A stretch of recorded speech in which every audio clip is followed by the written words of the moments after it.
Bonus. Trax. Dans les ténèbres d'un lointain futur ou dans les royaumes mortels, c'est bien connu, il n'y a que la guerre. Mais il y a aussi des histoires, celles de hobbyistes en tout genre, qui font vivre les univers de Warhammer à travers leurs différentes créations, de la simple figurine au lore fait maison, en passant par des événements et des médias tous aussi variés les uns que les autres. Tous participent à faire de Warhammer 40 000 et Age of Sigmar un hobby plus riche, plus dense, plus fascinant, tout simplement. Et aujourd'hui, c'est au tour de Thomas de nous donner sa définition du hobby dans ce tardif mais deuxième épisode de Raconte-moi Warhammer.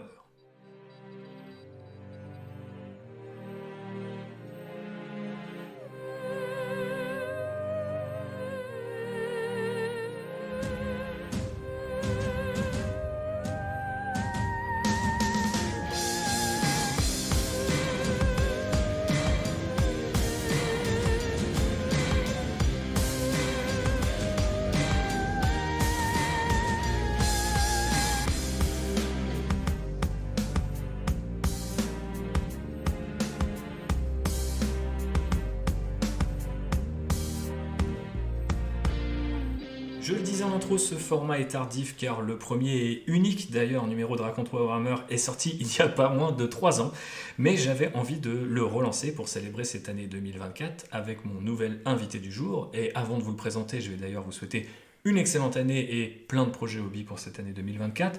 Et je reviens à mon invité qui s'appelle Thomas Olivry, que vous connaissez peut-être pour feu le site Geekart, depuis décliné sous la forme de livres avec de superbes anthologies, mais aussi en newsletter, que d'ailleurs je vous recommande chaudement. C'est un puits de science sur la pop culture, mais c'est surtout un ami et une goule à part entière. Et d'ailleurs, en tant que joueur Necron, il était tout désigné pour ramener ce format à la vie à l'aide de son orbe de résurrection. Bonsoir Thomas. Bonsoir Thibaut. Comment ça va ? Ça va très très bien. J'aime beaucoup cette intro très, très solennelle. Alors, pour commencer, question un petit peu d'usage qui va vraiment chercher très loin. Je vais te demander quel est ton premier souvenir du hobby et un petit peu comment tu l'as découvert ensuite. Eh bien, déjà, si tu le permets, je vais te remercier de m'avoir invité. Eh bien, je te le permets. Voilà, je suis ravi d'être à bord du Land Rider. Et je suis un peu intimidé, je t'avoue. Il faut pas. Mon premier souvenir du hobby, ça date parce que moi je suis un peu plus âgé que toi, hein, d'une dizaine d'années. Donc moi je suis tombé dans le hobby au début des années 90. Alors après j'ai un passif avant. Je sais pas trop comment je suis tombé dans on va dire ce qu'on appelle aujourd'hui la pop culture. J'ai des souvenirs de lire Le Seigneur des Anneaux dans le jardin de ma grand-mère en Ardèche, sous un arbre tel un hobbit. Pas très loin de la comté, donc. Exactement, j'étais en CM2, 6e. Et petit à petit, j'ai rencontré mes premiers amis ghouls. Et mon premier vrai souvenir du hobby, c'est un White Dwarf dans un supermarché, enfin dans une papeterie à côté d'un supermarché. Je crois revoir la couve, ça devait être l'équivalent 4 ou 5 du White Dwarf français. Il me semble que c'était les elfes noirs pour les vieux de la vieille qui s'en souviennent. Et j'ai feuilleté ça et ça a été un choc absolu, quoi. Les peintures heavy metal, les illustrations. Il y a ce souvenir-là et pour ceux qui savent aussi, le guide de peinture Citadelle que j'ai eu après ou avant, je sais plus. Il me semble que c'était aussi en vente en papeterie. C'est flou, c'est vieux, mais c'est puissant. Mais c'est pour ça qu'on t'a invité, c'est aussi pour avoir des souvenirs qui changent un peu de... Alors moi, j'ai commencé en 3e édition et j'ai été très impressionné par la couverture de John Blanche. Donc on a un petit peu autre chose avec toi et ça me fait plaisir. Donc mais comment t'es passé de White Dwarf ou du guide de peinture à vraiment pratiquer le hobby? Tu te souviens, je sais pas, de ta première boutique, les premières figurines que t'as vues, ce genre de choses? Je pense qu'en vrai, mon premier pas avec le hobby, ça a été sans le savoir avec HeroQuest et Space Crusade de MB. Que j'ai découvert après sur le tard que c'était un move de Games Workshop pour attraper des futurs hobbyistes.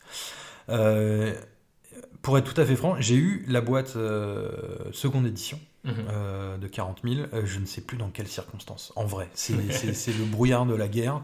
Est-ce que c'était un Noël? Est-ce que j'avais économisé? Je pense pas, parce qu'à l'époque, ça coûtait quand même une blinde. Mais j'ai ce souvenir de cette boîte épaisse, pleine à craquer, de grappes, de figues, de ce Dreadnought Orc en carton. Et surtout de ces livres, ces 3 livres. À l'époque, t'avais le livre de règles, t'avais le Codex Imperialis, qui était une espèce de lore sur toutes les races, et sur l'arsenal du 41e millénaire. Là, tu parles de la deuxième édition. Je parle de la deuxième édition, ouais, avec cette incroyable couverture de John Blanche. Nous avons ça en commun, effectivement. Voilà. Et je connais les illustrations par cœur. C'est une vraie Madeleine de Proust à chaque fois que je me plonge dedans. Et voilà, j'ai vraiment cet univers-là. J'avais des amis qui étaient plus, du coup, à l'époque, qui sont dirigés vers Battle.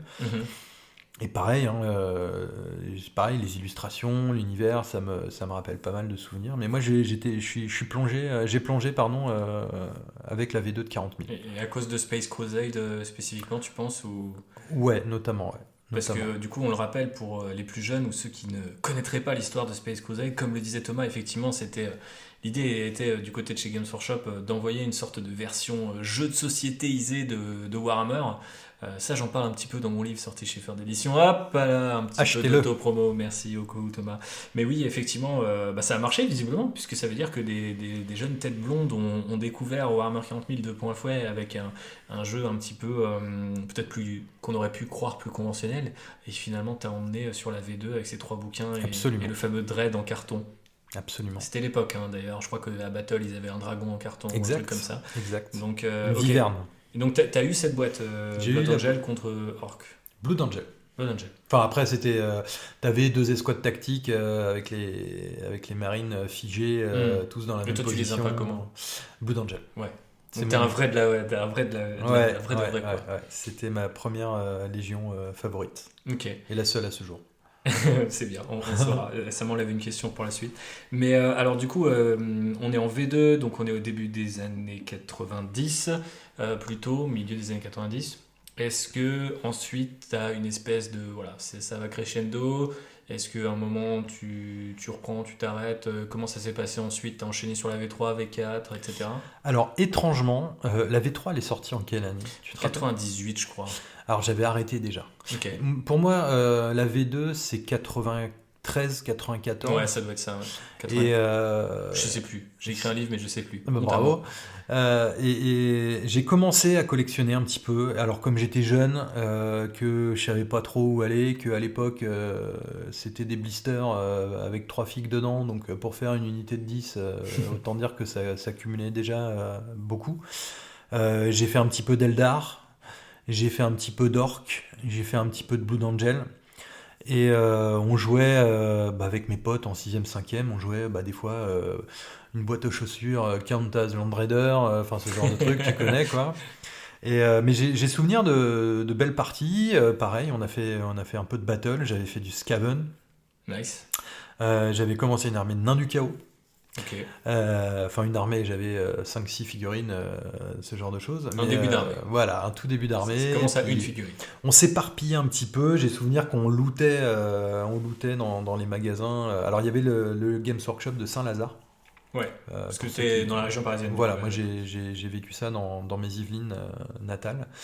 Et en fait, petit à petit, on s'est vite... J'ai un vrai souvenir dans un magasin à Saint-Germain-en-Laye qui s'appelait Indécent, où j'ai un vrai souvenir, mais c'est vraiment, ça m'a marqué. Moi j'étais là avec mon petit blister, c'était 60 francs, j'avais économisé pour l'acheter et tout, et c'était horrible parce que c'était la caverne d'Ali Baba, il y avait tous ces kits improbables, et j'ai souvenir d'une mamie, parce que Saint-Germain, bon c'est assez bourgeois, j'ai souvenir de cette mamie un peu bourgeoise avec son petit gars.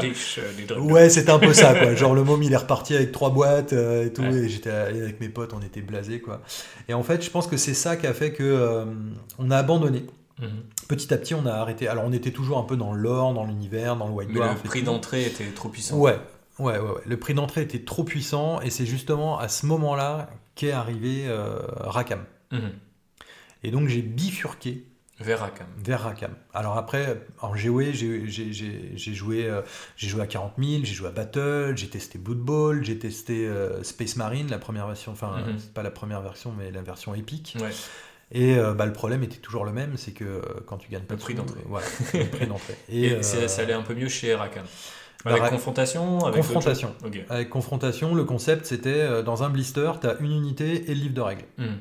Et tu peux faire des parties avec. C'était un peu l'ancêtre de Warcry finalement, dans le concept un peu global, où on pouvait avoir une petite armée avec 10-15 figues. Bon, évidemment, nous on s'est plongé dans le truc et de 10-15 figues, on est plutôt passé à 50-60.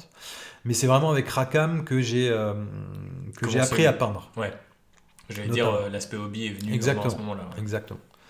J'ai fait des nains, j'ai fait des orques. En plus, c'était vraiment un vent de fraîcheur, Rackham, la manière dont il déjà les règles, dont ils vendaient les figues, et la manière dont ils abordaient le hobby, et la manière dont ils changeaient un peu le lore par rapport à toute cette fantaisie dont on était un peu gavé. Les orques, par exemple, c'était pas des débiles qui tapaient sur tout, c'était plutôt des défenseurs de la nature, des chamans, des choses comme ça, et je trouvais ça vachement intéressant. Et les nains à vapeur. Les nains à vapeur. Ça s'était resté un petit peu. Oui. Quand même. Oui. Ok. Et est-ce que tu as eu ce qu'on appelle parfois dans le hobby et dans d'autres hobbies, je pense notamment à nos chers affoles qui collectionnent des Lego en étant des adultes, est-ce que tu as eu ce fameux dark time, c'est-à-dire au moment où tu arrêtes complètement le hobby, tu n'achètes plus de figues, que ce soit Games Workshop ou Rackham, ou est-ce que toi tu as continué de manière un peu plus diffuse quelle était ta trajectoire en fait de ce point de vue-là? J'ai eu un petit dark time d'une vingtaine d'années. Un petit dark time d'une vingtaine d'années, d'accord. C'est-à-dire que moi j'ai fait toute mon adolescence, j'ai fait beaucoup de JDR, énormément de JDR, énorme, et donc du coup du hobby à côté. Et il y a un moment en fait j'ai un peu coupé les ponts avec ça quand je suis parti à Paris pour faire des études de communication. Où j'ai découvert d'autres choses en fait, c'est-à-dire la coke. Non. Prix d'entrée aussi relativement assez élevé. La boîte de base n'est pas donnée. Mais non, mais j'ai découvert d'autres centres d'intérêt, le graphisme, l'illustration. Généralement, de toute façon, tout le monde. C'est toujours un peu comme ça. Ouais, le dark time, généralement, c'est le début des études supérieures, quoi. Ouais, typiquement, c'est ça. Et sauf pour ceux comme moi qui n'ont pas eu de dark time parce qu'ils n'avaient pas de potes, mais ça c'est toi, tu es un vrai. Ouais. Non, mais j'avais toujours mes potes, mais je me suis un peu éloigné de tout ça pendant un moment. J'en avais un peu marre, quoi. Ça faisait 15 ans que je ne vivais littéralement que pour et par ça.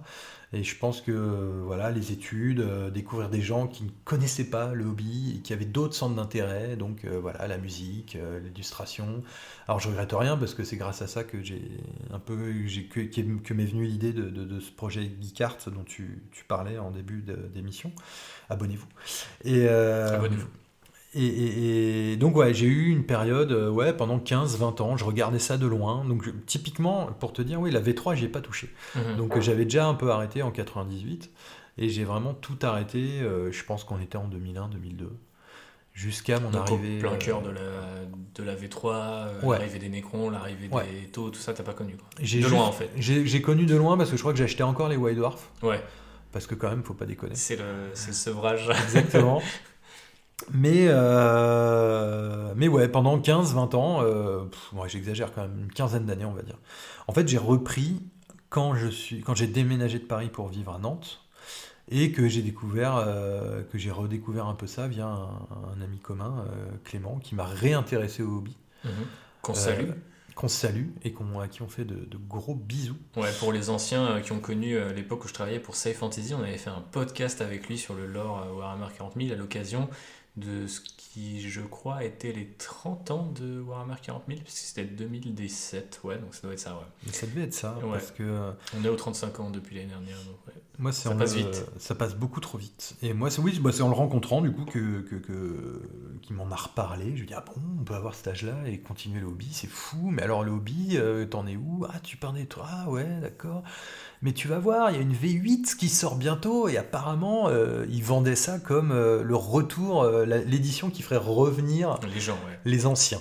Et moi, je me suis senti un peu Concerné. concerné. Flatté. Et je me rappelle avoir acheté le bouquin, la V8, en mode, c'est pour le fun, Ouais. quoi. C'est pour en souvenir du bon vieux temps.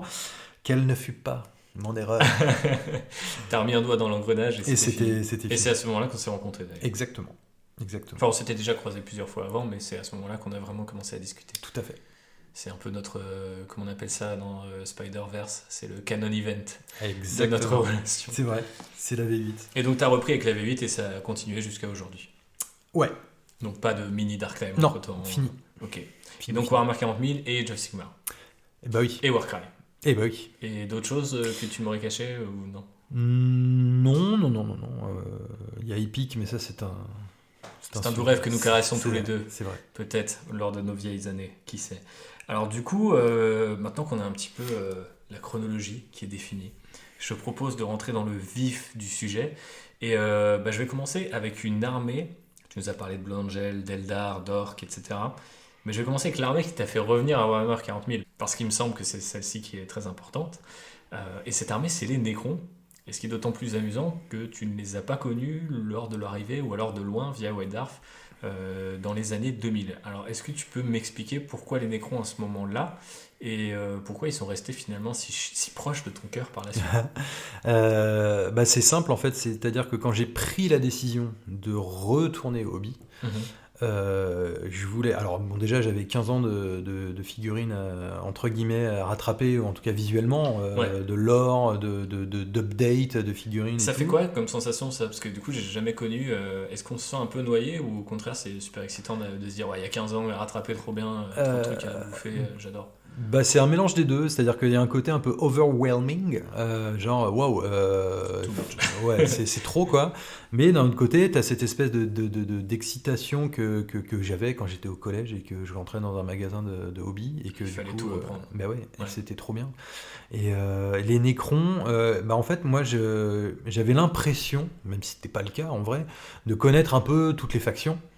Et j'avais envie de faire un truc que je connaissais, mais alors pas du tout. Et à l'époque, il y avait eu 0 Nécron. Quand je suis parti, en tout cas, il n'y avait pas de Nécron et il n'y avait pas d'Adeptus Mechanicus. Et j'hésitais vraiment entre ces deux factions-là. Ok. Parce que je trouvais ça cool, intéressant, le lore, je m'étais plongé dedans. Et au final, j'ai craqué pour les Nécrons parce qu'il y avait trop de figurines dans l'Adeptus. Disons que l'Adeptus me faisait un peu plus peur en termes de reprise du hobby peinture.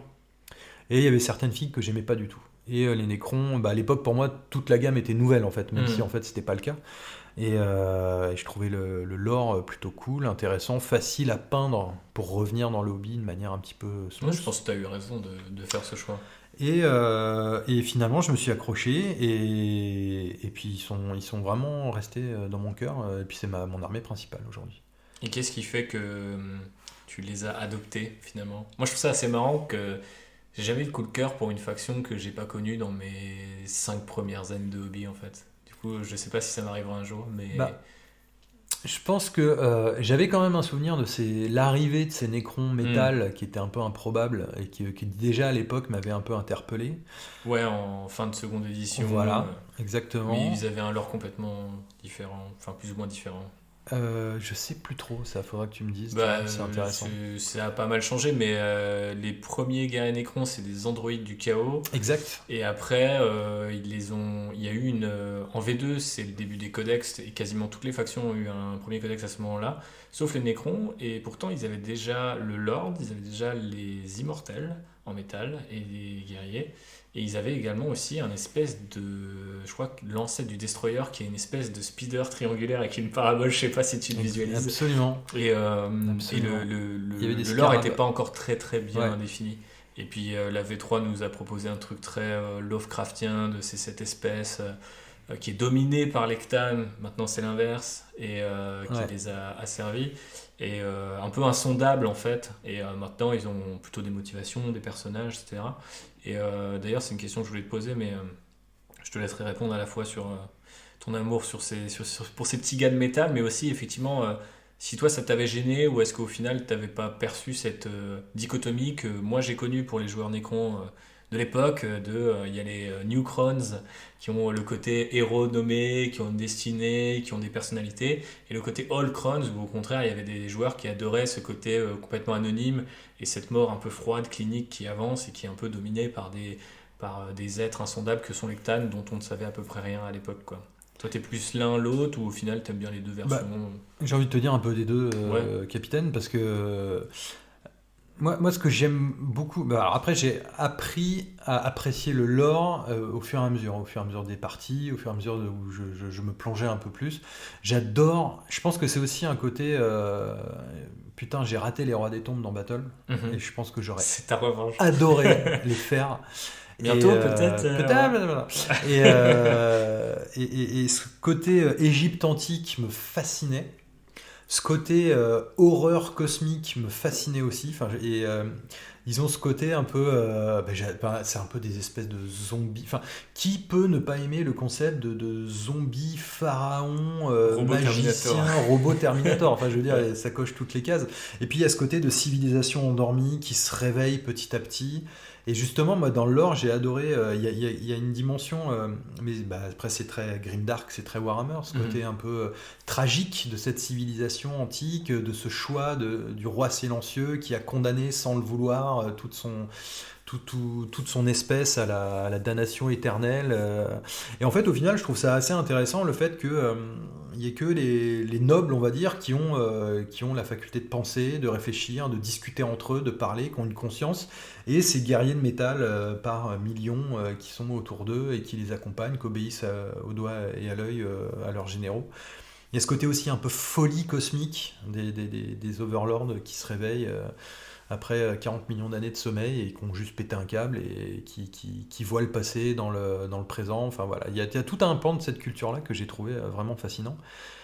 Et peut-être aussi un second degré, parce que il y a aussi un côté un peu too much débile. Il en faut toujours, sinon c'est pas Warhammer. Rayon laser, gros robot, et puis voilà. Quoi, Ouais, donc t'as été un petit peu, comment dirais-je, gâté par la version 9 qui a ramené peut-être aussi un peu plus ce côté vieille SF, HD Wars, la guerre des mondes, le tripode, les trucs comme ça. Le tripode, c'est une gamme qui maintenant c'est quand même vachement. Enfin, on a fait un épisode sur les Nécrons, je vous invite à l'écouter si c'est pas fait, mais effectivement qui s'est vachement diversifié tout en continuant à entretenir un peu les différentes facettes.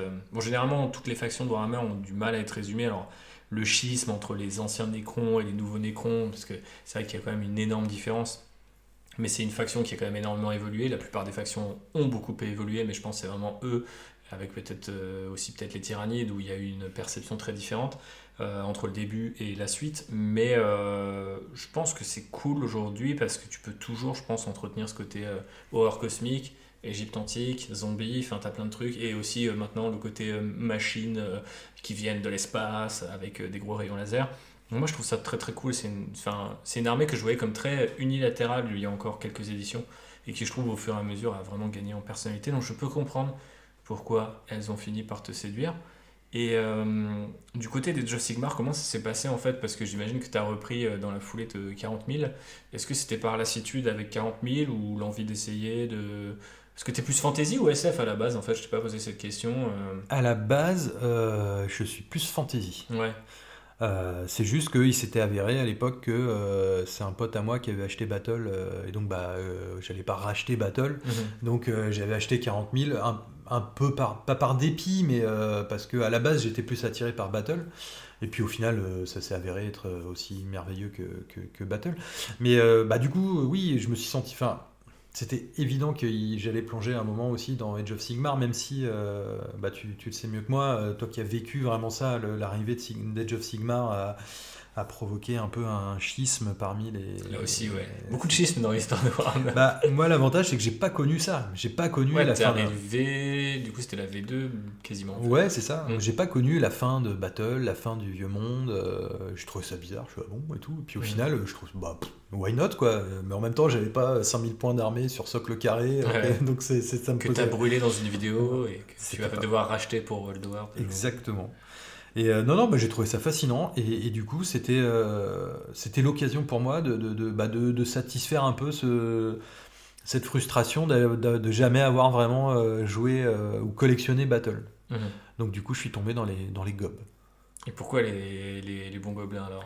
Ou comment on les appelle déjà, Age of Sigmar? Je ne sais même plus. Les Gloomspite Gits, C'est ça, ouais. ou les fielleux du Ville Obscur.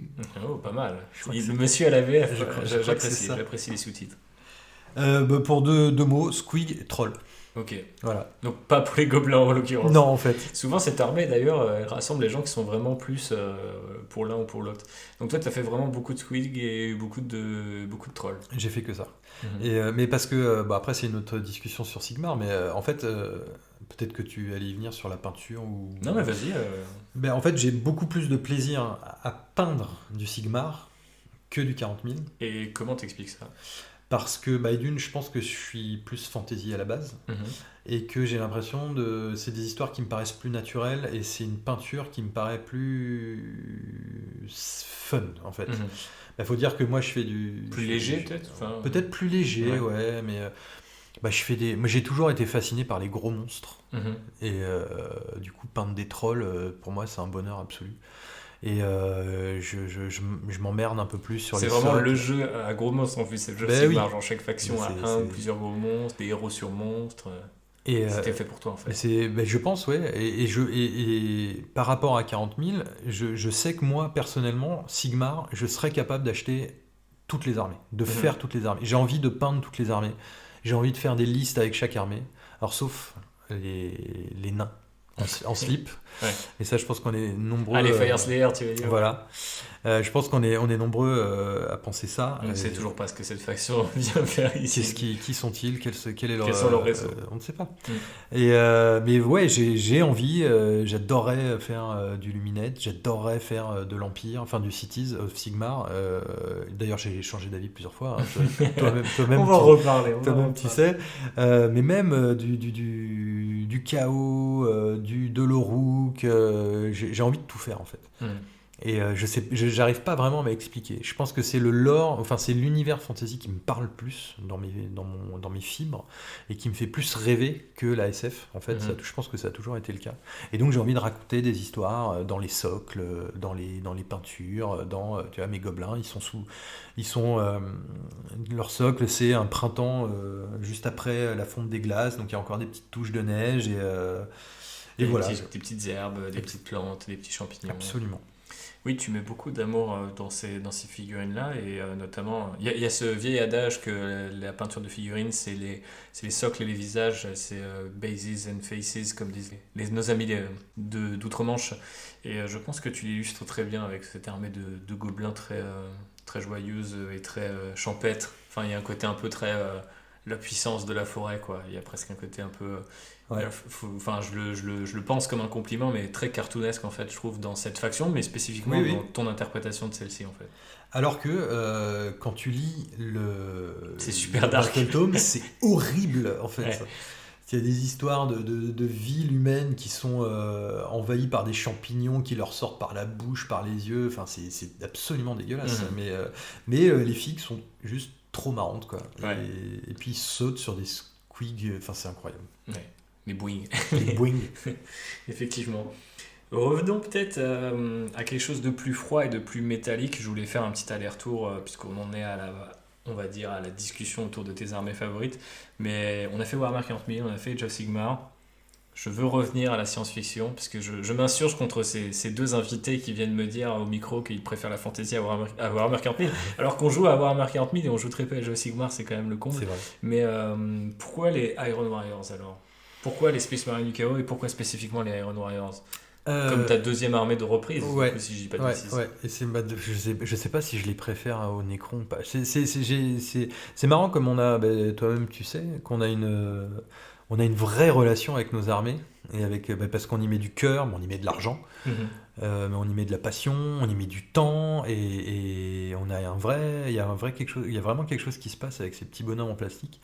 Et les Iron Warriors, en fait, moi je voulais refaire aussi du Space Marine. Mais je voulais pas faire de l'Imperium parce que je sais pas. J'adore. Parce que me refaisant empereur, vive la longue guerre, évidemment, etc. évidemment. Mais j'adore les figues. J'aimerais vraiment faire une armée, mais j'ai pas envie. Enfin, j'ai envie, mais j'ai pas envie. Et si un jour ça se passe, je pense que je reviendrai à mes origines Blood Angel, mais bon, ça on parle d'un lointain futur. Et donc du coup, je suis tombé sur le KO, mais j'aimais pas trop les figurines que proposait Games avec toutes ces pointes, ces tentacules, ça me ressemblait pas. Et en fait, ma reprise du hobby est tombée aussi avec la découverte ou la redécouverte de l'hérésie d'Horus et des romans.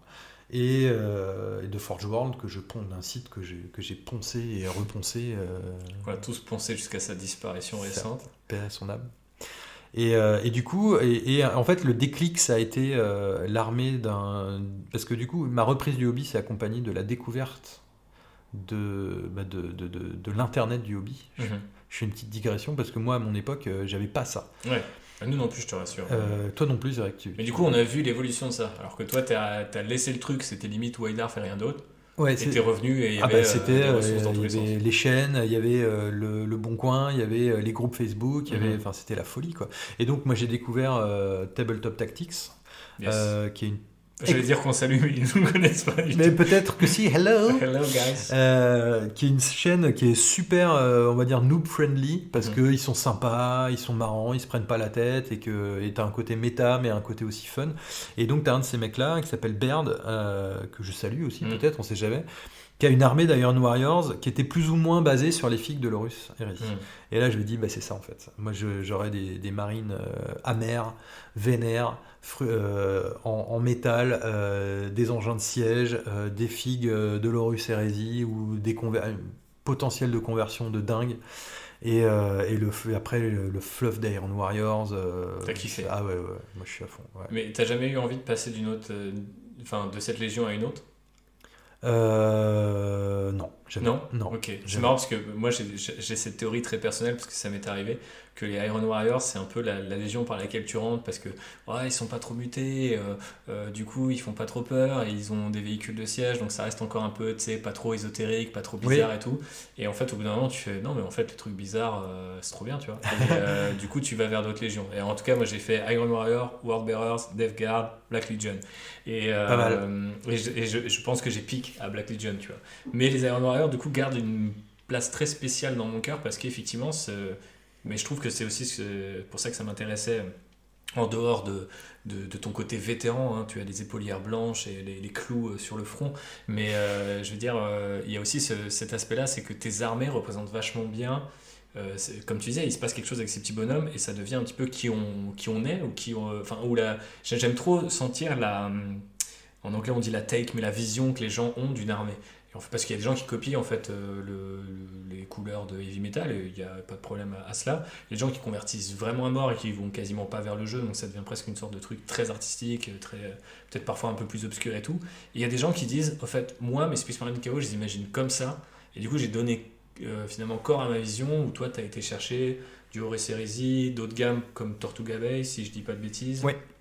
Qui est un concepteur ukrainien qui a continué malgré la guerre, etc. Donc allez le soutenir. Enfin, le taf est absolument ouf si vous voulez ce genre de corps rescale, donc un peu plus imposant aussi par rapport à certains kits un peu vieillissants. Avec les nouveaux, je trouve que ça se marie assez bien, mais c'est vrai qu'à l'époque où tu as commencé, c'était peut-être pas encore le cas. Et du coup, moi j'adore cette armée parce que pour moi, c'est vraiment une armée d'Iron Warriors telle que je l'aurais imaginé avant. Et c'est vrai que, maintenant, avec les nouveaux kits et tout, tu peux te faire des dingueries absolues, parce qu'en plus, il y a une quantité de kits plastiques pour l'Horus Heresy qui est devenue assez importante.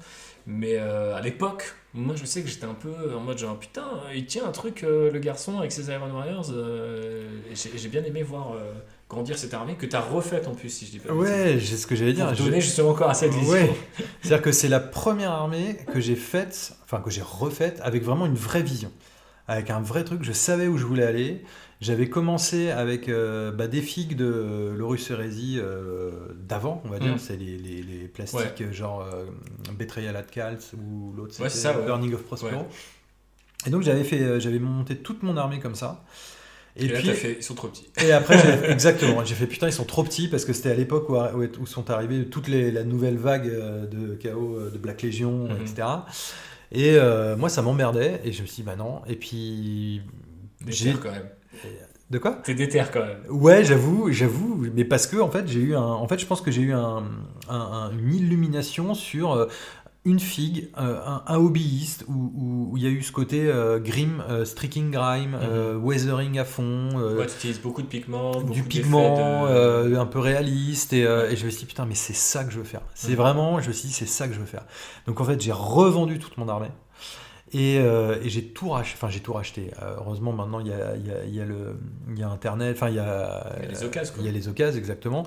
Et c'est surtout, comme tu dis, j'ai découvert qu'avec cette boîte ukrainienne qui s'appelle Tortuga Bay, ils proposaient en résine des armures MK3 true scale Mhm. sur lesquelles, en fait, on pouvait coller des têtes plastiques, des bras plastiques, un backpack et puis roule ma poule, quoi. Ouais. Et c'est voilà. Et là, je me suis vraiment lancé dans l'armée. J'ai racheté des beats. Je voulais donner une personnalité à chaque figurine, un peu comme toi, tu sais si bien le faire. Et, C'est euh, gentil, merci. et j'ai commencé à construire du lore. Donc mon armée, elle vient de l'Horus Heresy. Elle est partie de Terra. Elle s'est faite et tout s'est goupillé. Elle s'est faite emprisonner par Trazyn dans sa collection. Ah ouais. Ah, donc, est-ce que par Trazyn, qui utilisait ta dynastie Necron personnelle ou pas? Évidemment, Ah, bien sûr. Moi tout- aussi, je fais des crossovers entre les armées, évidemment. j'adore ça. Et en fait, en gros, Trazyn a capturé tout un contingent d'Iron Warriors et s'est dit tiens, ce serait marrant si je les relâchais dans la galaxie dans 10 000 ans. Mhm. Et donc c'est ce qu'il a fait. Donc c'est ce qui justifie, à mon sens, pourquoi ils sont pas encore trop corrompus en termes physiques, enfin les Ouais. armures, pourquoi ils utilisent par exemple les Forge Fiends. Moi j'ai utilisé des figurines de Forge World du Mechanicus qui s'appellent les Vultarax Automata. Enfin, Des espèces de gros robots. Ouais. ouais, voilà. Et en fait, voilà, j'ai monté cette armée-là. En gros, il les a lâchés dans le 41e millénaire et ils se retrouvent dans un bordel sans nom. L'empereur est mort, Vlask est devenu l'Empire, leurs potes Iron Warriors sont devenus complètement barrés, Nurgle, enfin la Death Guard s'est nurglisée. Et j'aime bien imaginer que eux, ils arrivent au milieu de tout ça Ils et savent puis plus où se mettre. ils savent plus où se mettre. Et puis de toute façon, ils finiront corrompus. Mais Ils essayent d'échapper peut-être à ils cette essayent destinée. peut-être un peu d'échapper. Ouais, je me fais des films comme ça. Ouais, Non, j'aime mais bien. c'est stylé, moi J'aime bien. j'adore ce leur perso, en tout cas c'est assez cohérent. Puis comme je disais, moi je suis assez fan de la vision que tu as pu donner à ça, notamment j'ai une certaine sympathie pour l'idée des machines démons dans le sens où elles ont pas mal aidé à distinguer les armées Space Marine du chaos des armées Space Marine, où avant on mettait des pics sur un Rhino, un Predator ou que sais-je, et c'est bon, t'avais ton armée Space Marine du chaos. Et maintenant on a de plus en plus des véhicules uniques, notamment du côté de la Death Guard, qui sont vraiment super. Je trouve que du côté Space Marine du chaos vanille de la force, il y a un peu moins de trucs à se mettre sous la dent et que les kits sont vieillissants pour avoir fait un Ferro Centaurus par exemple. Et du coup, je trouve ça assez cool que tu aies été chercher des trucs Forge World parce que ça marche avec le lore de cette faction, l'esthétique de cette faction et en plus avec ton lore perso où tu rajoutes effectivement ce petit twist par rapport au Necron et tout qui est assez sympa. Et effectivement, c'est drôle aussi de voir tout ce que tu as pu tester du côté hobby de la chose avec beaucoup de textures qui sont travaillées, que ce soit le pigment, le brossage à sec, enfin tu fais beaucoup de trucs autour effectivement des effets d'usure, ce qui va aussi un petit peu avec ce qu'on lit des Iron Warriors dans les romans, que ce soit des Jeux d'acier de Graham McNeill ou même plus récemment je sais plus c'est quoi, c'est First Wall, le bouquin où ils sont pas mal dedans, Ouais, ouais, Siege ouais. of Terra, Ouais. où ils disent qu'ils épuisent leurs armures, c'est à dire qu'un truc qu'on voit pas trop dans d'autres romans, c'est que l'armure énergétique commence à céder sous le poids de leurs exploits. Et je trouve ça assez ouf et bien représenté par ton armée. On se taille Merci, comme ça, infiniment, merci. on est sympa entre nous, quoi. mais effectivement, je trouve ça très très cool. Mais ça te chagrine pas de peindre tant de métal? T'as les trolls et les gobelins peut-être sur le côté. Alors j'ai les trolls et les gobelins que j'ai terminé. J'ai déclaré officiellement cette année que j'en avais terminé avec les squigs et les trolls. Alors exception faite J'allais dire, y a-t-il évidemment pas d'exception? pour l'incroyable gros papa troll qui nous ont sorti pour la croisade Dawnbreaker que je vais peindre avec un immense plaisir. Mais ça clôturera vraiment je pense cette armée-là et puis 2024 nouvelle année, nouvelle armée. Et j'ai, après avoir hésité avec les Luminettes, après avoir hésité avec les Cities of Sigmar, après avoir acheté puis revendu des boîtes, tu connais l'histoire.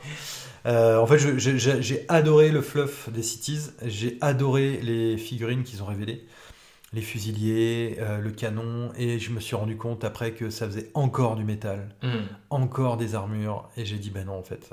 Donc je suis parti dans la direction totalement opposée. Avec les Séraphons qui me titillaient depuis déjà la sortie des nouvelles figurines. Là, c'était il y a 1 an, 2 ans. Euh, C'était cette année, je sais pas. Croac, il me semble qu'il a plus d'1 an. Croac, il est sorti avant la V3, je crois. Parce qu'il était sorti avec l'une des extensions où il y avait Kragnos qui revenait et tout. Oui, Mais exact. je crois que le reveal complet des Séraphons, c'était cette année. C'était cette année, ok. Ouais. Ça va très très vite. Ça va super Je l'ai vite. vu quand on avait, tu sais, l'article de Warhammer Community voté pour les figurines de l'année. Oui. Et il y a aussi un truc, c'est qu'aujourd'hui, il y a un truc d'annonce et de sortie et un écart qui est parfois assez ouf. C'est-à-dire que des fois, ils annoncent des trucs, si ça. Bon, souvent, c'est plutôt dans l'ordre du 3 mois, mais parfois, c'est annoncé très à l'avance.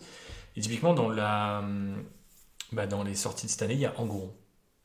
C'est vrai. Alors que tu vois, dans ma tête, ça a été reveal, mais en 2021, tu vois. Oui, c'est vrai. Et à mon avis, c'était que en 2022, mais on avait déjà la rumeur en 2021. Et tu vois, le temps, c'est comme le Warp, n'a plus effet sur C'est ce nous. que j'allais dire. Et C'est c'est très bizarre. Mais peu importe, donc du coup, tu t'es lancé dans les Séraphons. Alors, je me suis pas lancé. Enfin, tu vas te lancer. J'ai investi et je vais me lancer, mais je réfléchis encore à. Je sais que je vais prendre beaucoup de plaisir à les peindre, mais il faut encore que je trouve un schéma de couleur. Et pour le coup, là, ça me sort complètement Ta zone de confort. de ma zone de confort. Faite de métal. Faite de métal nécrodermique. Et du coup, les gros dinos, les sorciers, les raptors, les ankylosaures. Enfin, moi, je sais que je vais adorer ça. Tu vas te régaler. Je vais me régaler. Alors, on parlait de hobby. C'est vrai que j'ai pas trop le temps avec mon boulot, avec parce que je suis papa aussi, donc de me plonger à 2000% dans les vidéos, dans le hobby, dans la méta. Mais je suis quand même French Wargame Studio que je salue. Qu'on salue. Là, cette fois, on les connaît un peu plus. Il y a peut-être plus de chances qu'ils nous écoutent. Non, mais ils font des analyses codex qui sont sympas, qui donnent, ou Battletome, qui sont sympas, qui donnent envie, qui sont didactiques. Et du coup, je me suis un peu projeté. Donc, je me suis dit, ok, c'est le bon choix. Les Séraphons, leur style de gameplay, ça me convient. En écoutant leur analyse, j'avais déjà des idées d'armée à thème, donc je me suis dit, je suis sur la bonne voie, c'est vraiment le bon choix. Chose que j'avais jamais encore eu. J'ai envisagé les luminettes, comme je te disais, j'ai envisagé les cities. Je pense qu'au final, ça vient vraiment c'est très personnel. Je sais pas comment tu le ressens, toi. Le choix d'une nouvelle armée. Je trouve que c'est super dur. Et en fait, avant, j'avais moi, les gens le savent peut-être parce qu'ils écoutent les petits détails qu'on avait laissés ça et là, notamment quand on discutait avec JB.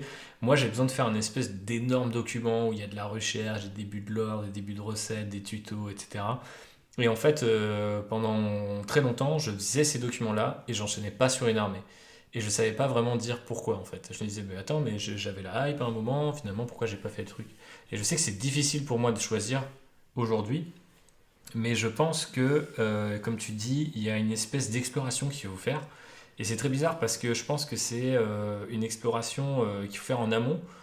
Et nous, on l'a, j'ai l'impression que tu l'as de plus en plus à mesure que tu vieillis dans le hobby. C'est-à-dire qu'au départ, tu as peut-être plus un côté, ah bah je vais prendre ça, ça a l'air cool, ah je vais prendre ça, ça a l'air cool, puis tu changes beaucoup, puis tu testes plein de choses. Puis après, généralement, tu as eu un Dark Age, tu reviens à tes deux armées de cœur. Généralement, moi je théorise qu'il y a toujours une armée de cœur pour son aspect visuel, et souvent il y a une armée de cœur si tu es comme nous deux, un peu dans le lore, il y a un truc qui te ramène quand même vers une armée, même si les fixes sont pas toujours, tu vois, à jour, Ouais. c'est quand même, c'est quand même celle-là, tu vois. Donc typiquement, mon armée de cœur pour l'aspect visuel, ça a toujours été la garde, parce que mon père faisait des maquettes, etc. Enfin, j'ai un rappel un peu vers l'historique.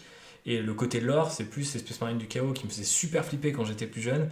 Et que quand j'ai commencé à découvrir via les Iron Warriors et d'autres, je me disais en fait ils sont super cool ces gars, ils sont dans le vrai et tout, je les kiffe et je kiffe le côté. Ils sont dans le vrai. Non seulement ils sont dans le vrai, mais ils sont dans le faux sur leur méthode. C'est ça en fait le côté complètement improbable de Warhammer 40 000. C'est-à-dire que je les trouve super. Je trouve que c'est une matrice super intéressante, moi qui suis dans dans le taf de la narration et dans l'écriture, et toi aussi d'ailleurs un petit peu, mais c'est plus qu'un petit peu. Mais il y a ce côté, c'est une matrice super puissante de se dire, t'es persuadé que t'as raison, et quelque part ils ont raison, mais leurs méthodes sont tellement fuckées qu'au final ils ont tort. Et du coup il y a un truc assez génial, et ça, ce genre de truc c'est inquantifiable, tu t'en rends pas compte avant d'avoir fait l'armée. Donc pour accrocher sur le sujet de comment choisir une armée, c'est dur avant même d'avoir commencé, d'avoir potassé des fois le Battletome ou le Codex, d'avoir commencé à peindre des filles et tout. Il y a presque plein de... Moi j'ai l'impression qu'il faut que je coche énormément de cases. Mais attention, ceux qui nous écoutent et qui commencent, allez-y chill, vous posez pas les questions. Ouais, moi je suis voilà. un grand névrosé, je vais très très loin, mais c'est aussi parce que ça fait plus de 15 ans que je suis dans le hobby, parce que moi j'ai pas arrêté. Et maintenant je suis en mode... Non, il faut que je me pose vraiment la question. Et de plus en plus maintenant, j'ai ce truc de je laisse le temps parler. Mais tu sais, une petite semaine, et puis je pense que tu commences à voir les pièges. Donc typiquement, Oui. Séraphin, c'est une armée que j'avais envie de faire. Et je me disais, ah ouais, mais il y a ce truc de j'ai toujours pas trouvé. Si je peins mes mecs, mes Saurus en orange, leur monture, quelle couleur? Ah, bleu, ah, je sais pas si j'ai envie de les peindre bleu. Du coup, est-ce qu'il faut pas que je repense le truc? Et tu vois, j'ai fait une bande Warcry. Mais tu vois, une bande Warcry m'a donné l'insight de est-ce que j'ai choisi les bonnes couleurs, j'ai Ouais. testé des méthodes de contraste, et ça m'a donné à la fois quelques trucs en mode attention à ça, mais en même temps ça m'a donné continuellement d'envie à y réfléchir. Mais maintenant je suis ok avec le fait d'y réfléchir, parce qu'en ce moment on graille tellement bien avec la garde Oh. impériale, alors que ça a été une période de disette de quasiment 20 ans, j'exagère, mais du coup, tu vois, j'ai pas vraiment l'impression, enfin j'ai l'impression que mon cerveau est nourri.